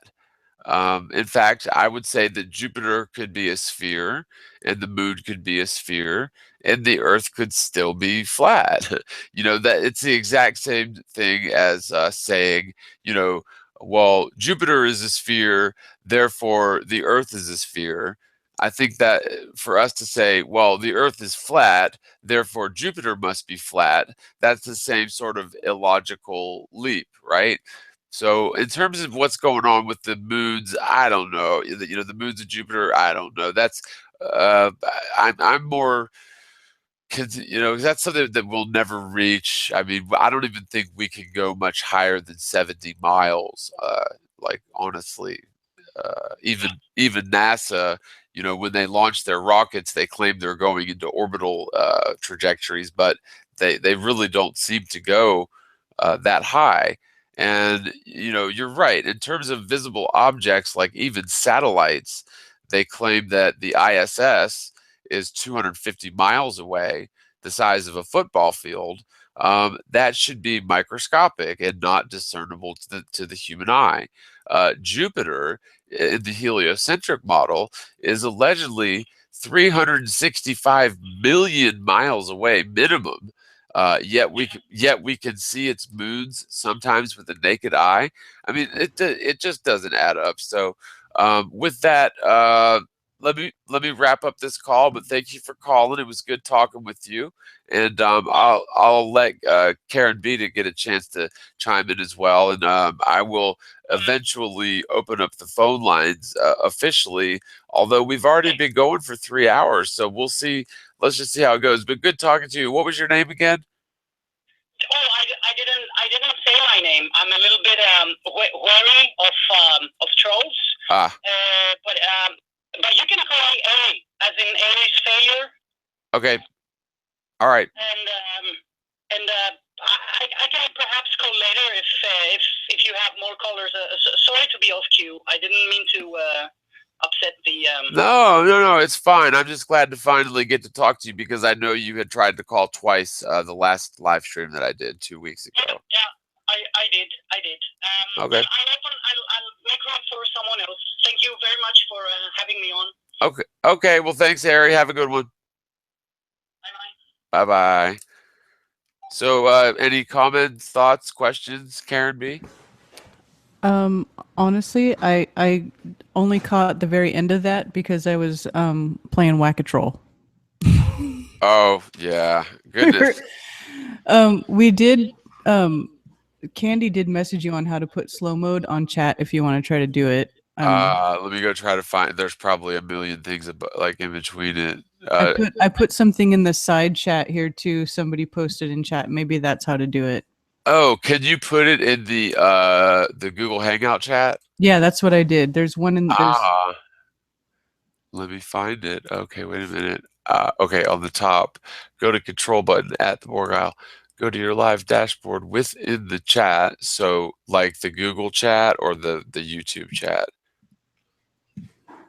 Okay, within the chat module. Okay, go to your live dashboard. Hold on. Is that it?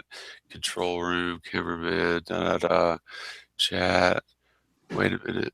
Within the chat module. Oh no, I just lost the thing. Okay, wait. Within the chat module. Click settings and then enable slow mode. Okay. Oh, come on, you. Sorry, guys. I'm trying to make the thing slow mode. I don't even see a settings button at all. Oh, wait, there's that. Manage moderators, participants, pop-out chat, toggle timestamps. That's the only thing I see. It didn't say anything about toggle timestamps, did it? Oh, wait, live control room. Okay, here we go. That it did say something about that, didn't it? Okay, then go to your live dashboard. Well, no, that's wrong then. I went to live control room settings, enable slow mode. Hold on.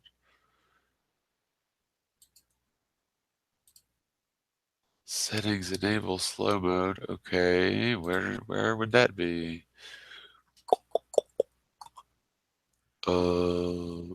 Info and settings.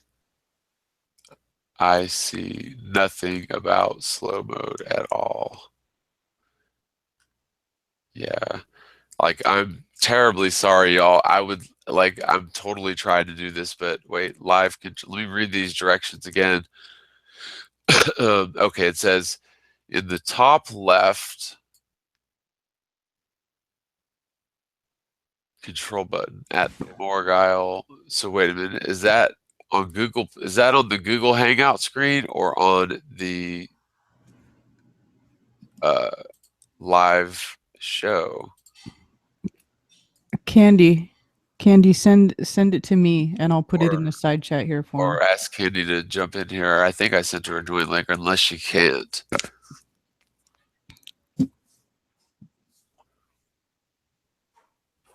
And I'm actually going to copy and paste these directions into something else so that I can see it other than in the Google Hangout windows. And sorry for everybody out there listening to this. I'm trying to make it so that we can have less trollage in the chat, which should be a better experience for everybody.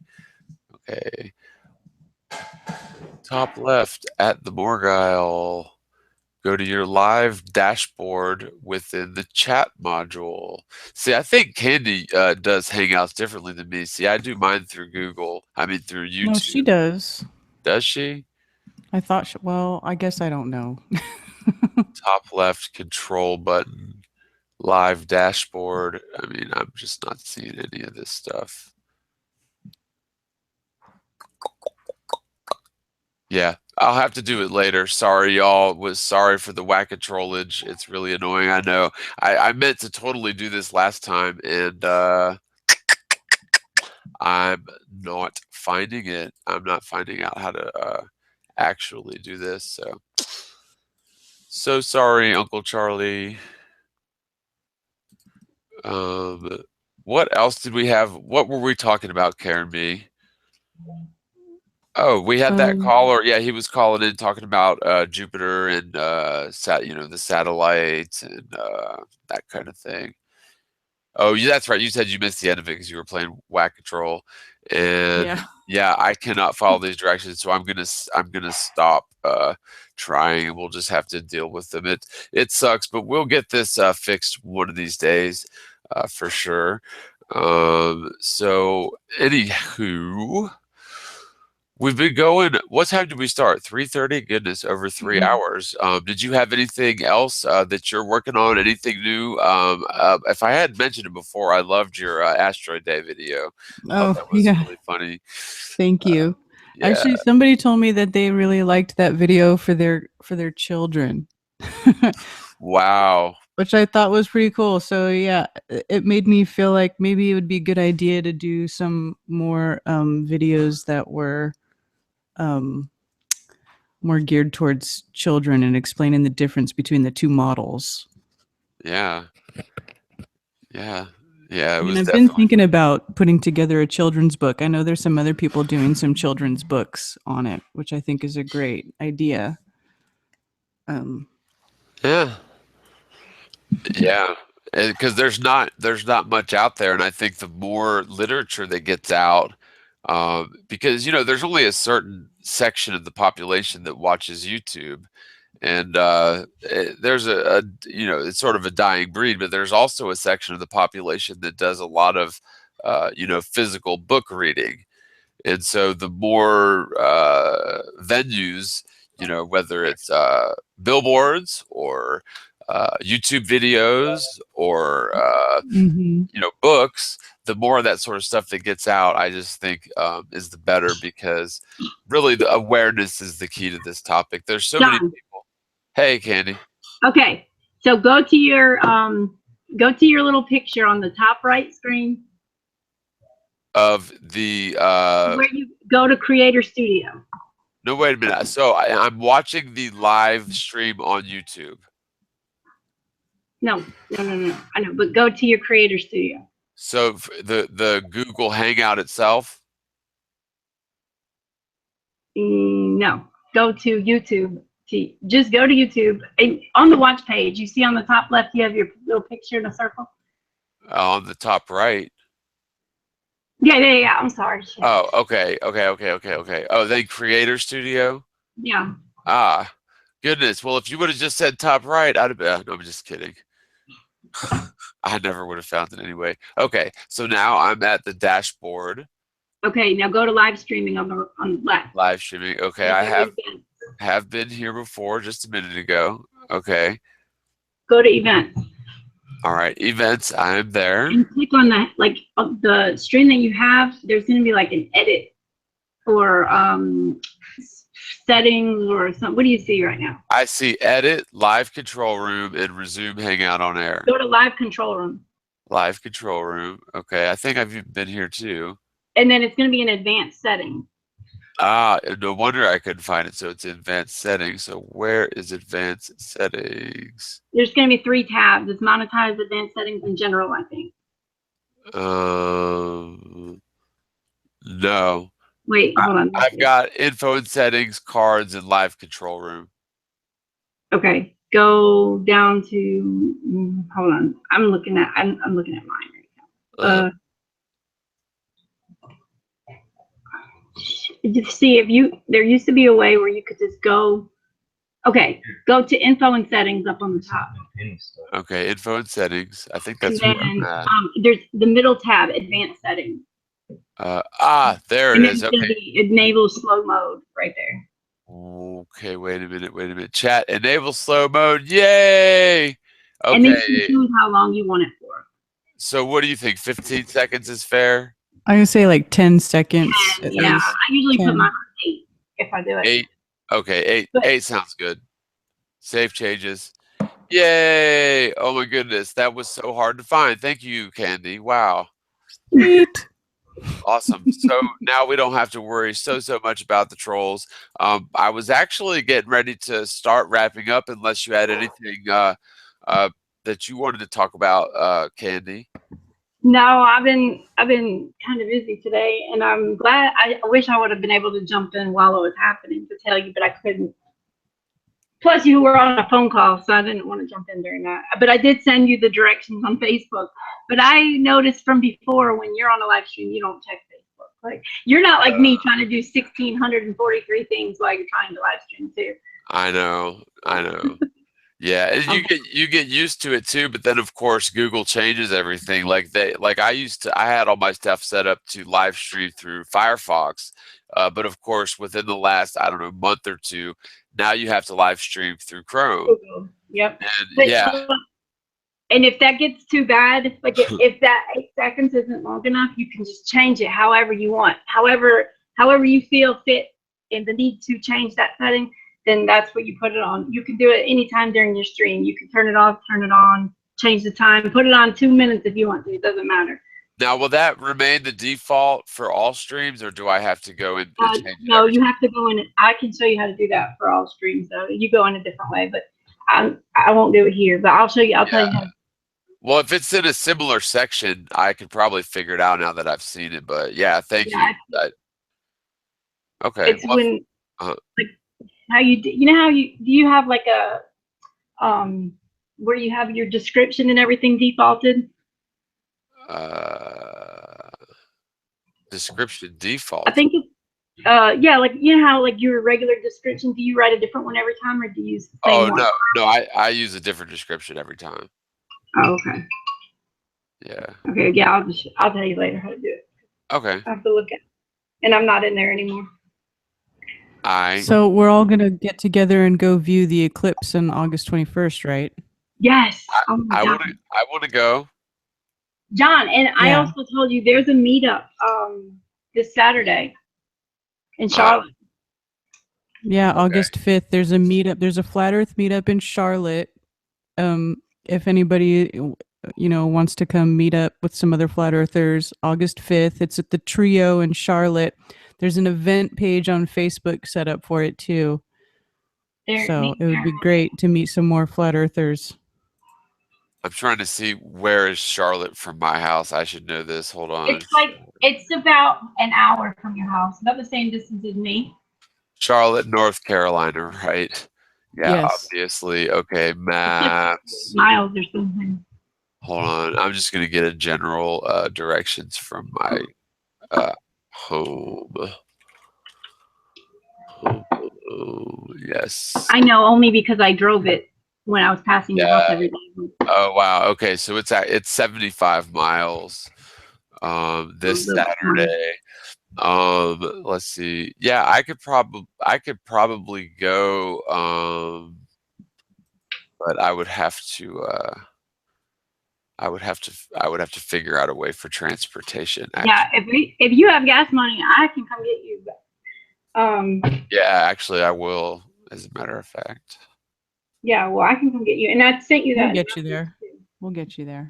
Yeah, no, because I'll have gas money. Let's see. I was gonna go to Karen's house today, but I definitely will. I stayed up until 8 o'clock this morning because I did an 8-hour hangout last night at midnight. So well, it was like at 11, and it lasted. It cut off like right when I said bye. It cut off. I didn't turn it off. It cut off right when I said bye. And so after that, I was like, man, I need to try to stay up because I had to get a tire on my car today. I have another flat tire, Karen. So another one? Fourth one, yeah. The first 3 were in 3 weeks. Now it's one of the same tires, so I got it plugged and the plug just didn't hold. So wow. Yeah. Well, it's the second time he told me that he didn't think that it would work, but I didn't have a lot of money when I got that. So that was the only option. I said, well, it's gonna have to work for now. And that was like 2 or 3 weeks ago. And so it doesn't hold. Every time I leave anywhere, I have to put air in my tire, and it's getting old. So that's because the Earth is spherical and gravity is causing your tire. No, I'm kidding. Yeah, it's causing my rim to hit the ground, I think. But yeah, so I have to get a tire now. I was planning to do that today, but I didn't wake up until 3 o'clock. Well, like 2:30, and then my mom texted me at 3 o'clock. Flat Enough put a super chat. I don't know what DKK currency is, but he says he says eat your socks, accounts trolls. Yeah, they really need you. I just don't understand that. I mean, it's like somebody said in the chat, it's getting old, like mosquitoes. That's what they are. They're like mosquitoes. Yeah, really. Hey, John. There's some people in chat asking for you to give an outline on your book. I've already done that once. I can do it again. Sure. When's it gonna be done? Like, when's it actually going to be published? Oh man. Not done. Well, I was wanting to have it done 2 months ago, but in May we got evicted, and then my wife lost her job, and she literally had pneumonia for 3 weeks, so it put me back. But okay, so the outline of the book, I'll go through this real quick. It's sort of a preface by the author, the goal and spirit of this work, scientific debunking of the heliocentric theory, which has some subsections. Where is the curvature? Perspective, optics, and the horizon. Oh, by the way, this is all stuff that's done. The apparent counter-rotation of the stars, psychology of circumnavigation, Admiral Richard E. Byrd and the Antarctic Treaty, a history of lies, gyroscopes in aviation, the fallacy of gravity, star and planet formation, what are the odds, the stationary Earth, relativity and gravity, motivation for the deception, the AE or azimuthal equidistant projection, how we know it's wrong but we still love it, the southern stars, boundaries, exploration in the Antarctic Treaty, NASA's Nazi origins and the Great Deception, barometric pressure, troposphere and Earth's magnetic field, the moon's alleged orbital divergence from the ecliptic plane, satellites and orbital mechanics, the expected double or triple, this is what we were talking about earlier, the expected double or triple vertical descent, curve plus perspective plus refraction. And I actually put a little note here in the actual, because I'm still working on this section. This section shows how all the curvature calculations we've been using are frankly incorrect. This is not to say the Earth is a sphere, quite the contrary. This relatively new find renders the spherical Earth theory as even more absurd than ever, which we went over in this very hangout. So that's all that I've finished. Now what I've got left to do are, quote, NASA technologies, perpendicular to the axis spinning at the North Pole versus the equator. No, I'm sorry, I've typed that wrong. What I meant to type is perpendicular to the axis spinning at equator versus pole. So I got that backwards. But anyway, the next one is seeing further from higher, the universe or globe versus flat, the $5,000 NASA Eclipse Challenge, curvature tests, Tesla technologies, the subversion and deception of Christianity, the Federal Reserve scam, the Titanic hoax, the nuclear hoax, the Cold War. Hold on, there's more. I just ran out of room on this page. I got to back up a little bit. Wait. Holy crap, John. See, now I know why your wife is telling you to just stop adding stuff and finish your book. I'm almost done. Hold on. The Cold War, the nuclear hoax, the Cold War, absurdity in theoretical astrophysics, satellites, and orbital mechanics, theory dictates our reality, the war on health, the alien extraterrestrial deception, and chemtrails. But I might just do away with chemtrails. But no, I have to do it. I have to do it. So that's all of the sections. I'm actually over halfway done, and I'm close to 200 pages. So I think that my original sense that it would be close to 300 pages is probably about right. I think it'll be close to 300 pages. But I did, my original goal was to have it done by May 31st of, this past May 31st. But again, life stuff happened, man. I ended up having to move. Again, I had to move by myself. I had to pack everything. And, luckily my friend let me use their van, but I had to make like 5 trips. I had to pack everything, move it, unpack it, pack everything, move it, unpack it. It took 5 trips. And then, my wife was really, really sick with pneumonia. She went to the hospital for a couple days.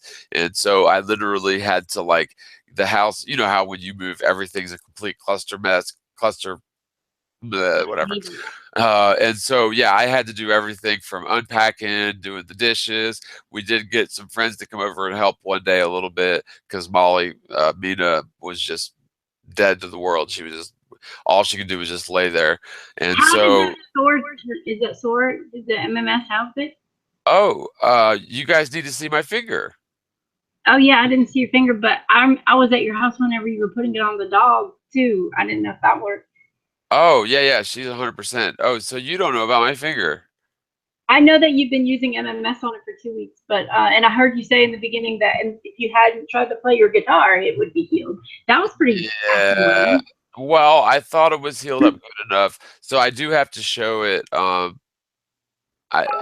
it actually it's healed up very nicely, and I probably should have got stitches, but I didn't. I just, the only thing I used on it besides MMS was a little bit of hydrogen peroxide just to, you know, clean it, but MMS actually does a good job cleaning it, but the hydrogen peroxide did a good job of bubbling out all of the little bits of grass and dirt and rock that were ingrained into the meat of my finger itself.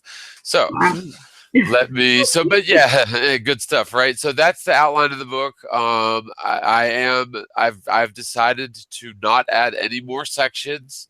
So there will not be any more sections, and I may end up deleting some sections because there are some things that I've already covered that I have as sections, but each one of those sections has an important point that I want to make about it. So and the chapters range, or the sections range, from anywhere from 4 pages, 5 pages, 3 pages. Then I've got one that's 8 pages, one that's 2 pages, one that's 5, one that's 7. So the sections range, one that's 7, one that's 7. Yeah. So I mean, they're not huge. Some of them are large, long sections. Some of them are shorter sections, but altogether, you know, I'm sort of a perfectionist, and I don't know. I just don't want my see, I worked in the print industry for a long time, which is very deadline based, and so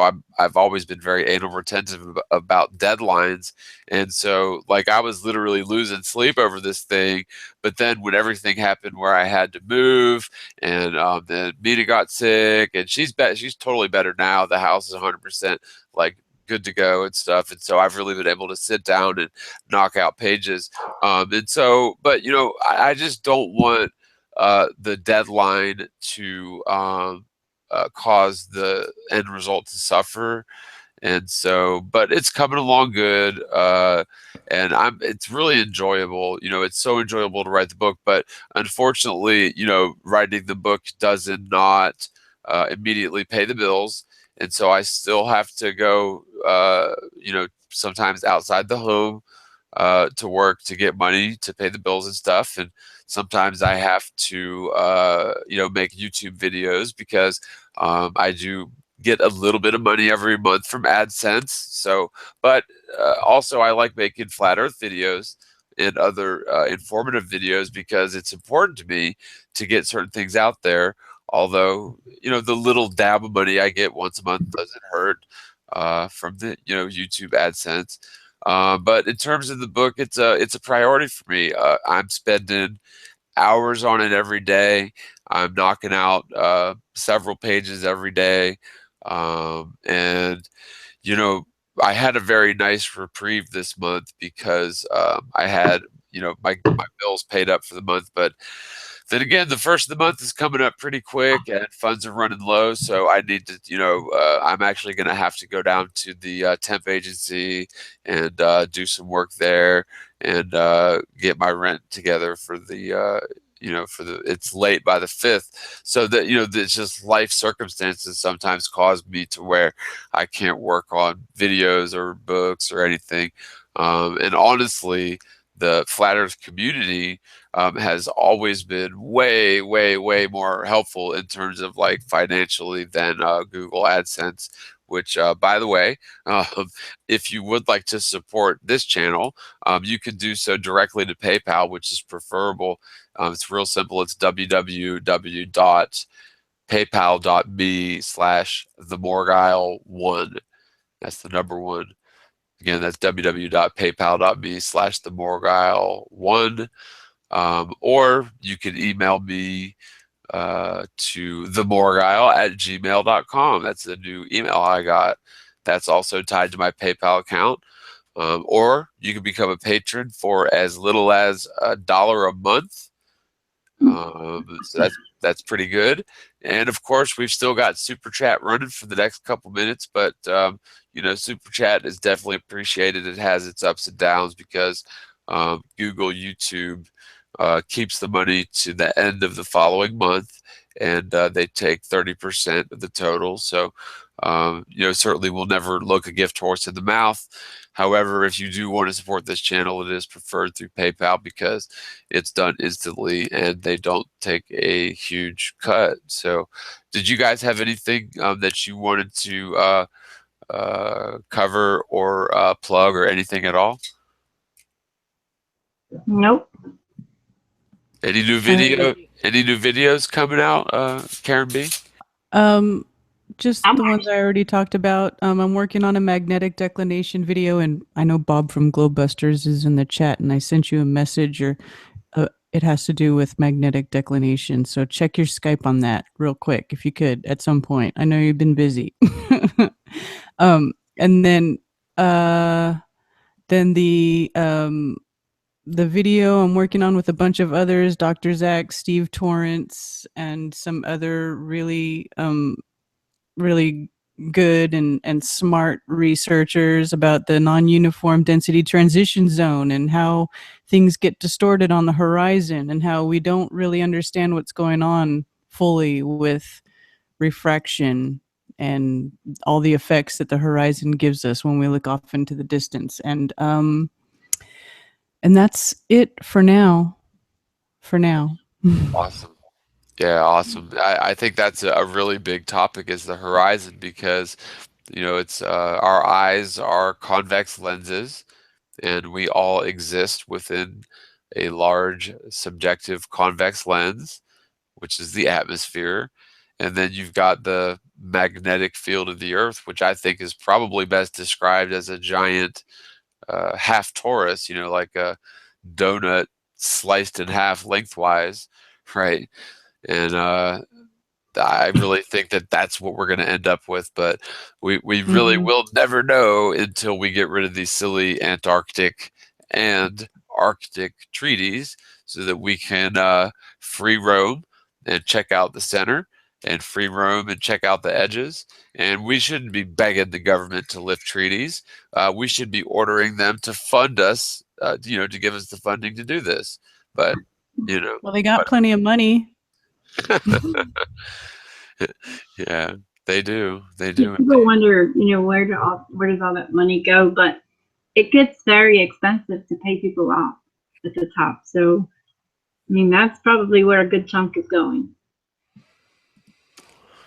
Yeah, I don't think they care about money, honestly. I mean, they're in cahoots with the ones that print it and print it out of all of its value.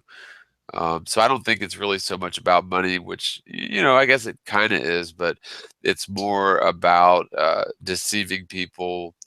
And I think that in order to keep the dollar even illusion going, they have to have pretend black budget projects. Like, they have to pretend to spend $20 billion a year on NASA just to keep us from going completely bankrupt, and like have China repo the twin tower. Well, yeah, but NASA is not even, they're a drop in the bucket.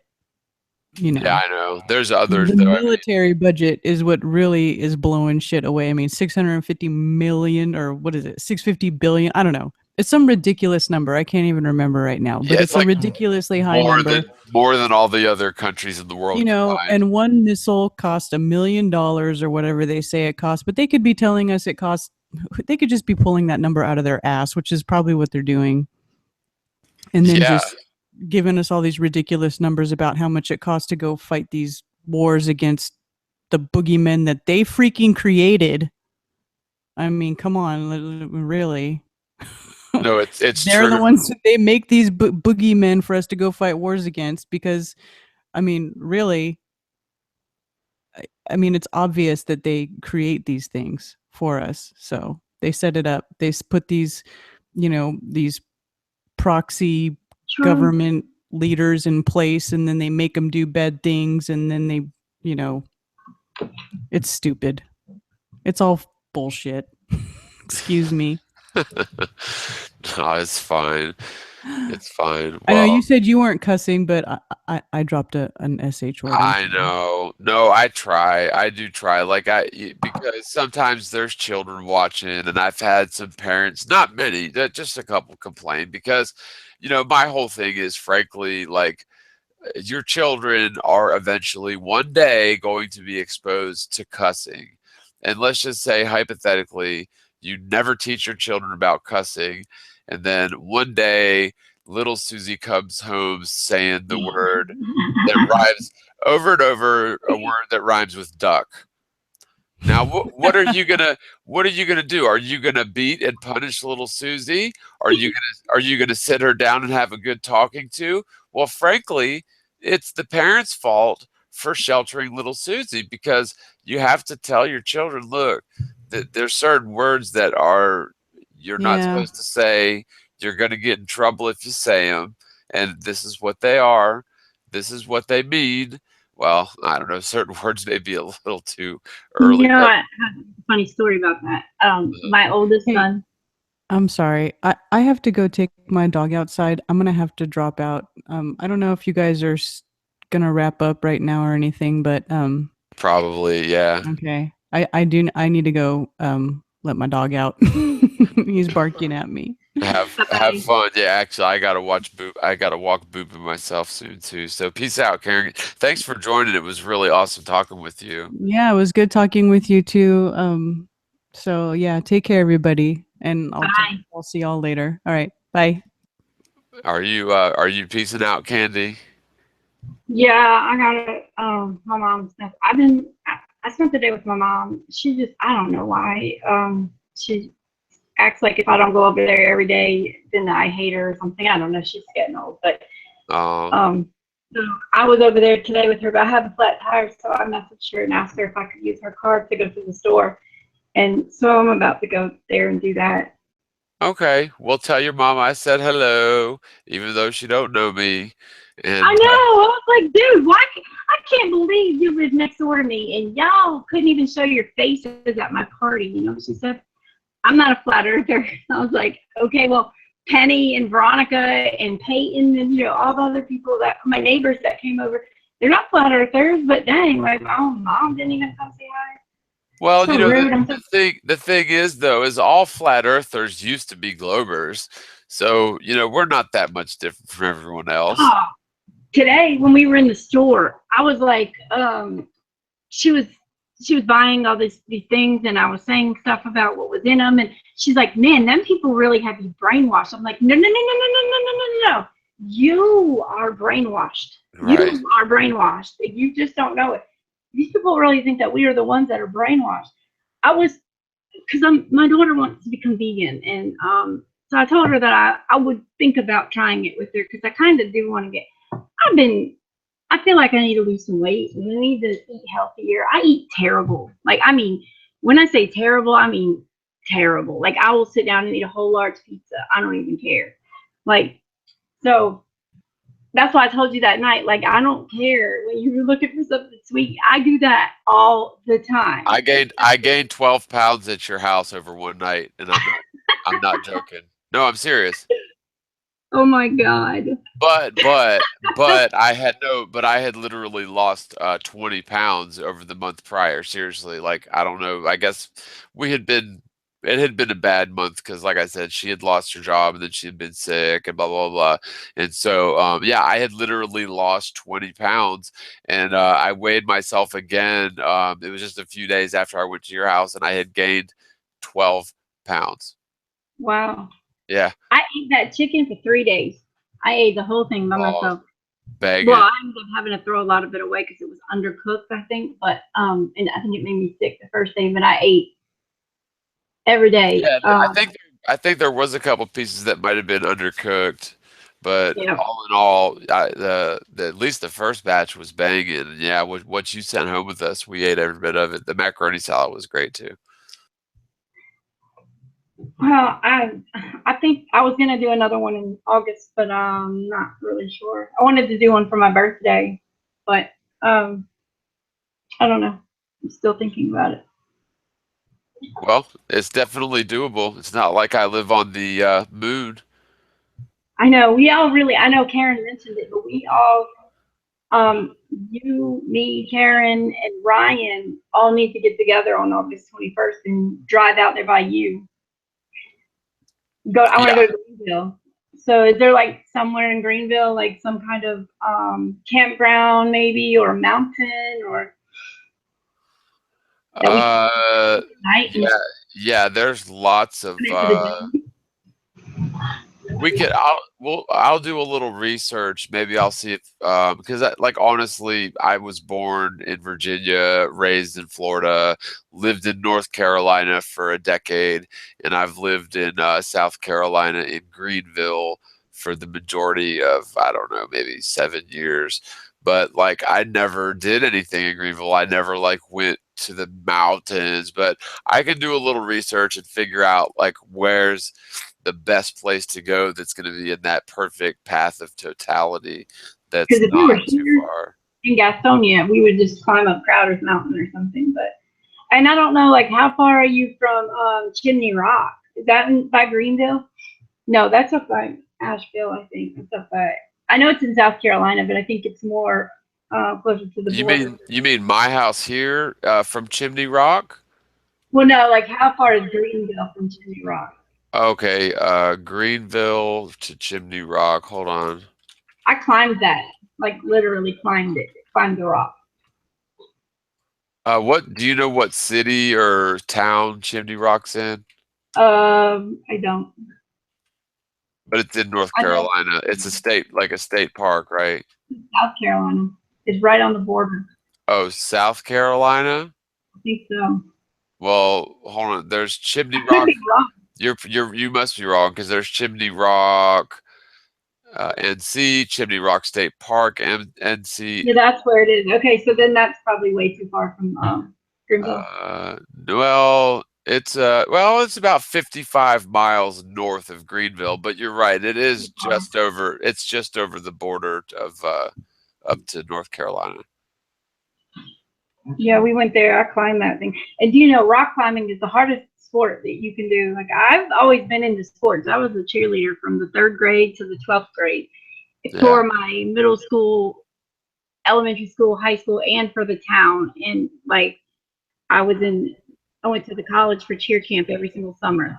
And I ran track. I played softball every year. I was very athletic. But for me to get up there and try to climb a rock for the first time, oh my God, I was probably like 10 feet from the top. And I was hanging on to that rock, and my whole body was like shaking. It was like, felt like jello by the time I got up there, because you use every single muscle that you never even knew you had. Yeah, but it's tough. Never rock climb, do it. Yeah, I was also athletic. I played soccer when I was young for like 5 years, and then I played football for like 3 or 4 years, and then I started getting more into music and stuff. But yeah, I always remained athletic. Like one of my favorite things to do growing up in Florida was go down to Wekiva State Park and go canoeing, which is if you canoe downstream for a few hours, it's pretty easy. But then when you canoe back upstream for a few hours, you get a pretty good workout canoeing, and it's a lot of fun. But yeah, I've also done rock climbing, and I the last time I did it was actually in Virginia. And I got poison ivy or poison sumac or something so bad that I'm like, okay, I'm never going rock climbing again. But it's tough. And if you fall, we weren't tied off or anything. We were just stupid. Yeah. And we got up to, I don't know, maybe 50, 75 feet. And it was pretty much a sheer thing. There wasn't much slope at all to it. So yeah, I was just covered in poison ivy. That's when I figured out the only trick that I ever figured that would get rid of poison ivy overnight. Want to hear it? Boy. I'll tell it real quick. It's actually kind of odd, but I got it after about a week. I had it all over my arms, and I just had blisters everywhere, my hands, my arms, my chest. And what I did is I got in the shower with a metal fork and a bottle of bleach, and I scraped all of the blisters raw to where they were bleeding and pussing, and poured bleach all over it, let it set for a couple seconds, rinsed it off, did the same thing about 10 times on each arm and everywhere the poison ivy was. The next day, yes, I had scabs on my arms, but the poison ivy was gone. It was gone for good, and I don't even have scars to this day. Whereas before, because I've had it throughout my life as a child, I got it real bad. Doctors would give me calamine lotion and all this stuff, and I would literally have poison ivy and be miserable for just weeks and weeks, and it would just keep spreading and getting worse. And so, yeah, I just had, because it was so bad, I just had this. Nobody told me to do it. I just said, I'm gonna kill this poison ivy, and I'm gonna do it with a mother effing fork and some bleach, and it worked. And it worked. It damn sure works. And I'm not a doctor. I'm not giving medical advice. But if you ever get really severe poison ivy and you don't want to deal with it for months like I normally have to do, what I just said, it did work overnight. I've never had it, so I don't know if I think I've heard a lot of people say that some people aren't allergic to it or whatever, but I don't know if I've ever just not been exposed to it. Maybe. I'm not really the woodsy type. I don't know. I'm scared of the woods. I'll do anything really. If there's somebody with me, it's okay. But I'll never be caught in the woods by myself. Yeah. Well, yeah, there you got to worry about bears, snakes, all kinds of stuff. That's why I like going canoeing, because I mean, unless you're not a good swimmer, but even like if you go canoeing down in Florida, you're surrounded by alligators and snakes, but you're totally safe. Like, they don't even mess with you as long as you're in the boat. Stay in the boat. Did you hear about, speaking of can't swim, I think that it might have been in Charlotte. They had, my mom was telling me, it was on the news. You know, I don't watch that garbage. Right. She said that somebody, it was an apartment complex maybe, and they had a pool, and they had signs everywhere saying no lifeguard on duty. Section of the pool that went from 4 feet to 8 feet, just immediate drop. And there was a ton of kids playing in the pool, and one 5-year-old decided that it was going to swim past before. I don't know the story of how it happened, but you know how kids are if you don't watch them. Well, the kid went to the 8 foot and started drowning, and you know, not one single parent at that pool knew how to swim. I don't care. First of all, you don't take your kids to a pool if you can't swim. That's over your head. Second of all, I don't care if you can't swim.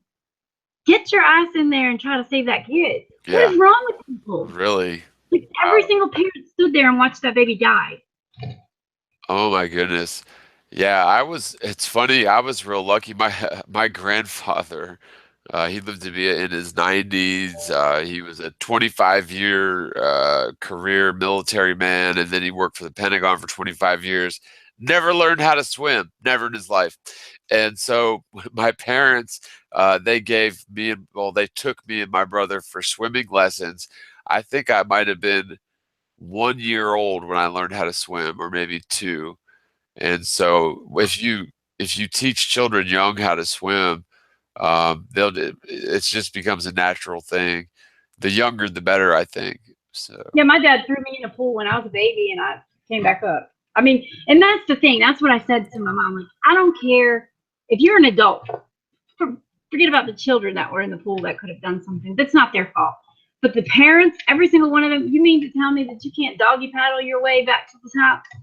I don't care if you can't swim. You can get your butt back to the top of the water and breathe. I just can't. I can't fathom that in my head. I can't bring any kind of logical thinking to not jump in that pool. I don't care if you had $1,000 iPhone in your hand, I would have jumped in, or in your pocket. I still would have jumped in the pool. But why would a parent take their child swimming if When they the can't parent swim. when the parent doesn't know how to swim? Like, yeah, that to me is like That's what I said. negligent. Wow, that's awful. I had not heard about that. Then she told me today that, and I don't know if this was in like national news or local news. I'm not sure, but hold on one second. So, yeah, I think we're fixing to wrap up anyway, but I first off, well, not first off, but I guess I'll wrap up by saying that I really appreciate everybody in the live chat. Thank you guys for hanging out. Thanks for listening. By the way, I did put out a new video on the 27th. I actually recorded it several days ago. It took me oh, you guys want me to open up the phone lines? Wow, I've been going 4 hours. I'm thinking about getting me some Din Din, UCF 214 tonight. People are saying. Who's fighting? Because I don't even follow that anymore. Oh, okay.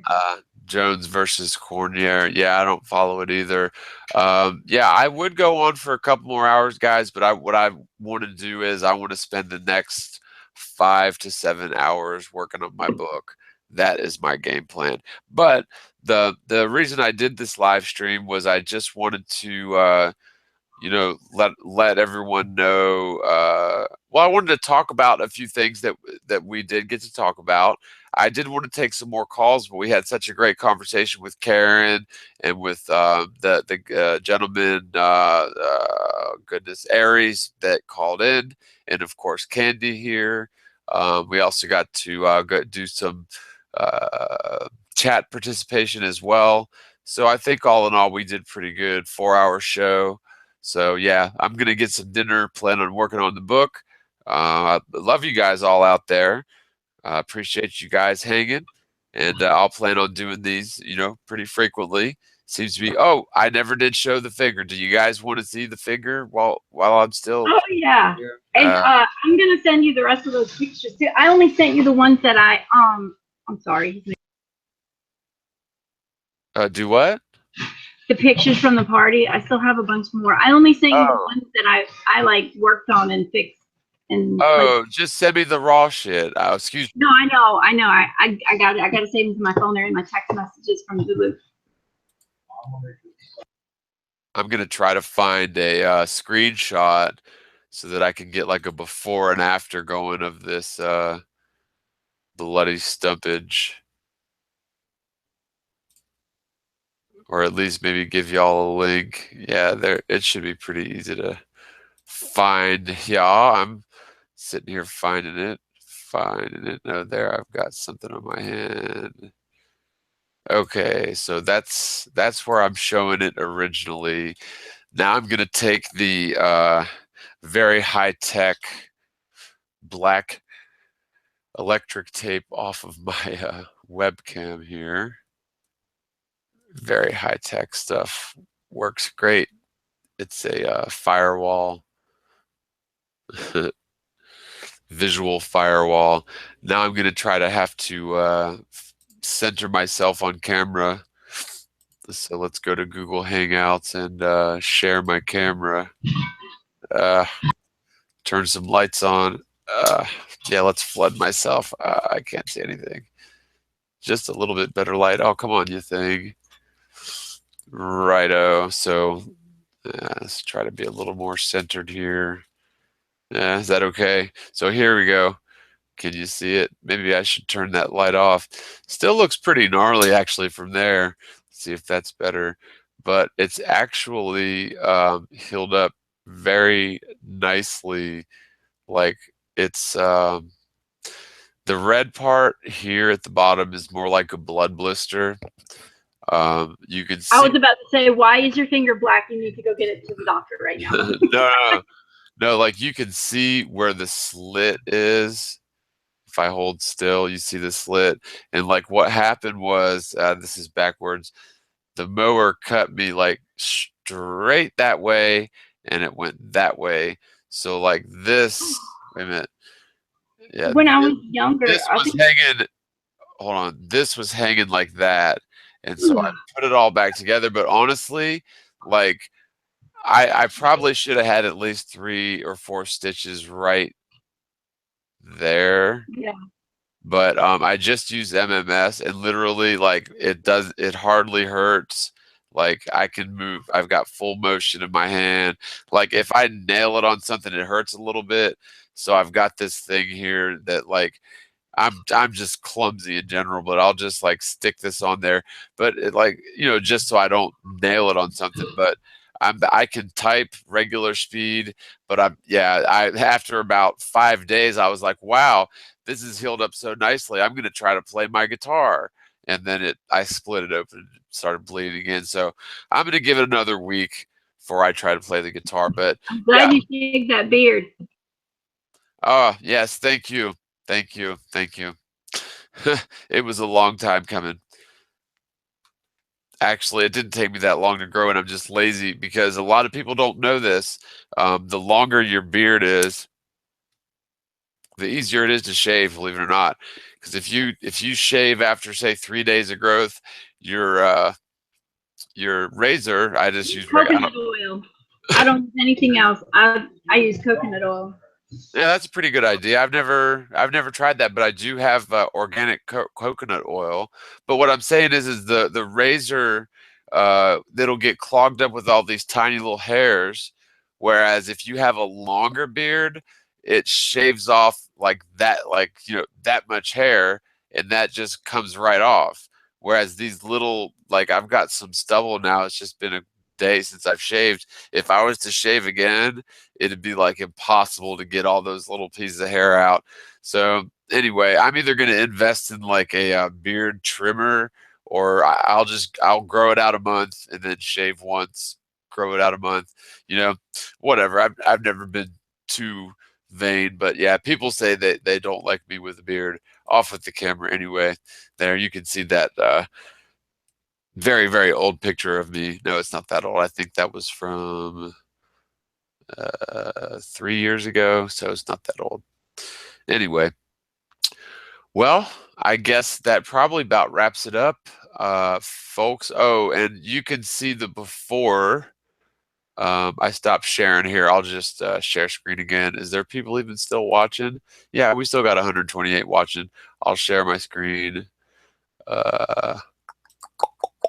Oh, let me make sure Timmy O doesn't get the freaking join link here. Make sure you do it when you hit share Yeah. application window. Yeah, yeah. No, what I do is I go to the Google Hangout window and hit tap F11. Yeah, you can do that too. Yeah, that hides the address bar. So the here's the before, and you can see this was the day that it happened. I'm just trying to see if yeah, see, it's like it got so swolled up, and it was detached, like the finger almost, the tip of it was almost completely severed.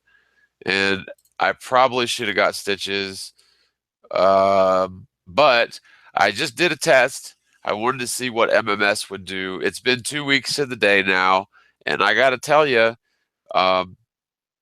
it's basically it's healed up, man. It's healed up. Like I'm just not going to play guitar with it for a little. I'm going to give it another week because I don't want to split it open, but I'm really amazed. Oh, and you know what? You need to go. I'll save it for another episode. But that was that. So anyway, unless you had anything else, Candy, God bless you all. Thanks for watching. As always, spread the word about the flat stationary Earth. Spread the world. It means it's not a sphere, so make it flat. And God bless you guys. Peace out. Later, everyone. Bad. I'm trying to figure out how to end it. Oh, I guess I better stop sharing. All right, later, everybody. See ya. Actually, I'll see a lot of you guys are here. Don't hang up the call after you. after you I just will. hit stop broadcasting because I want to I will. But I'll talk to a lot of you guys tomorrow on Glowbusters at 3 Eastern, 12 Pacific. So y'all have a great weekend. God bless y'all. Much love on the flat earth. Peace out, everybody.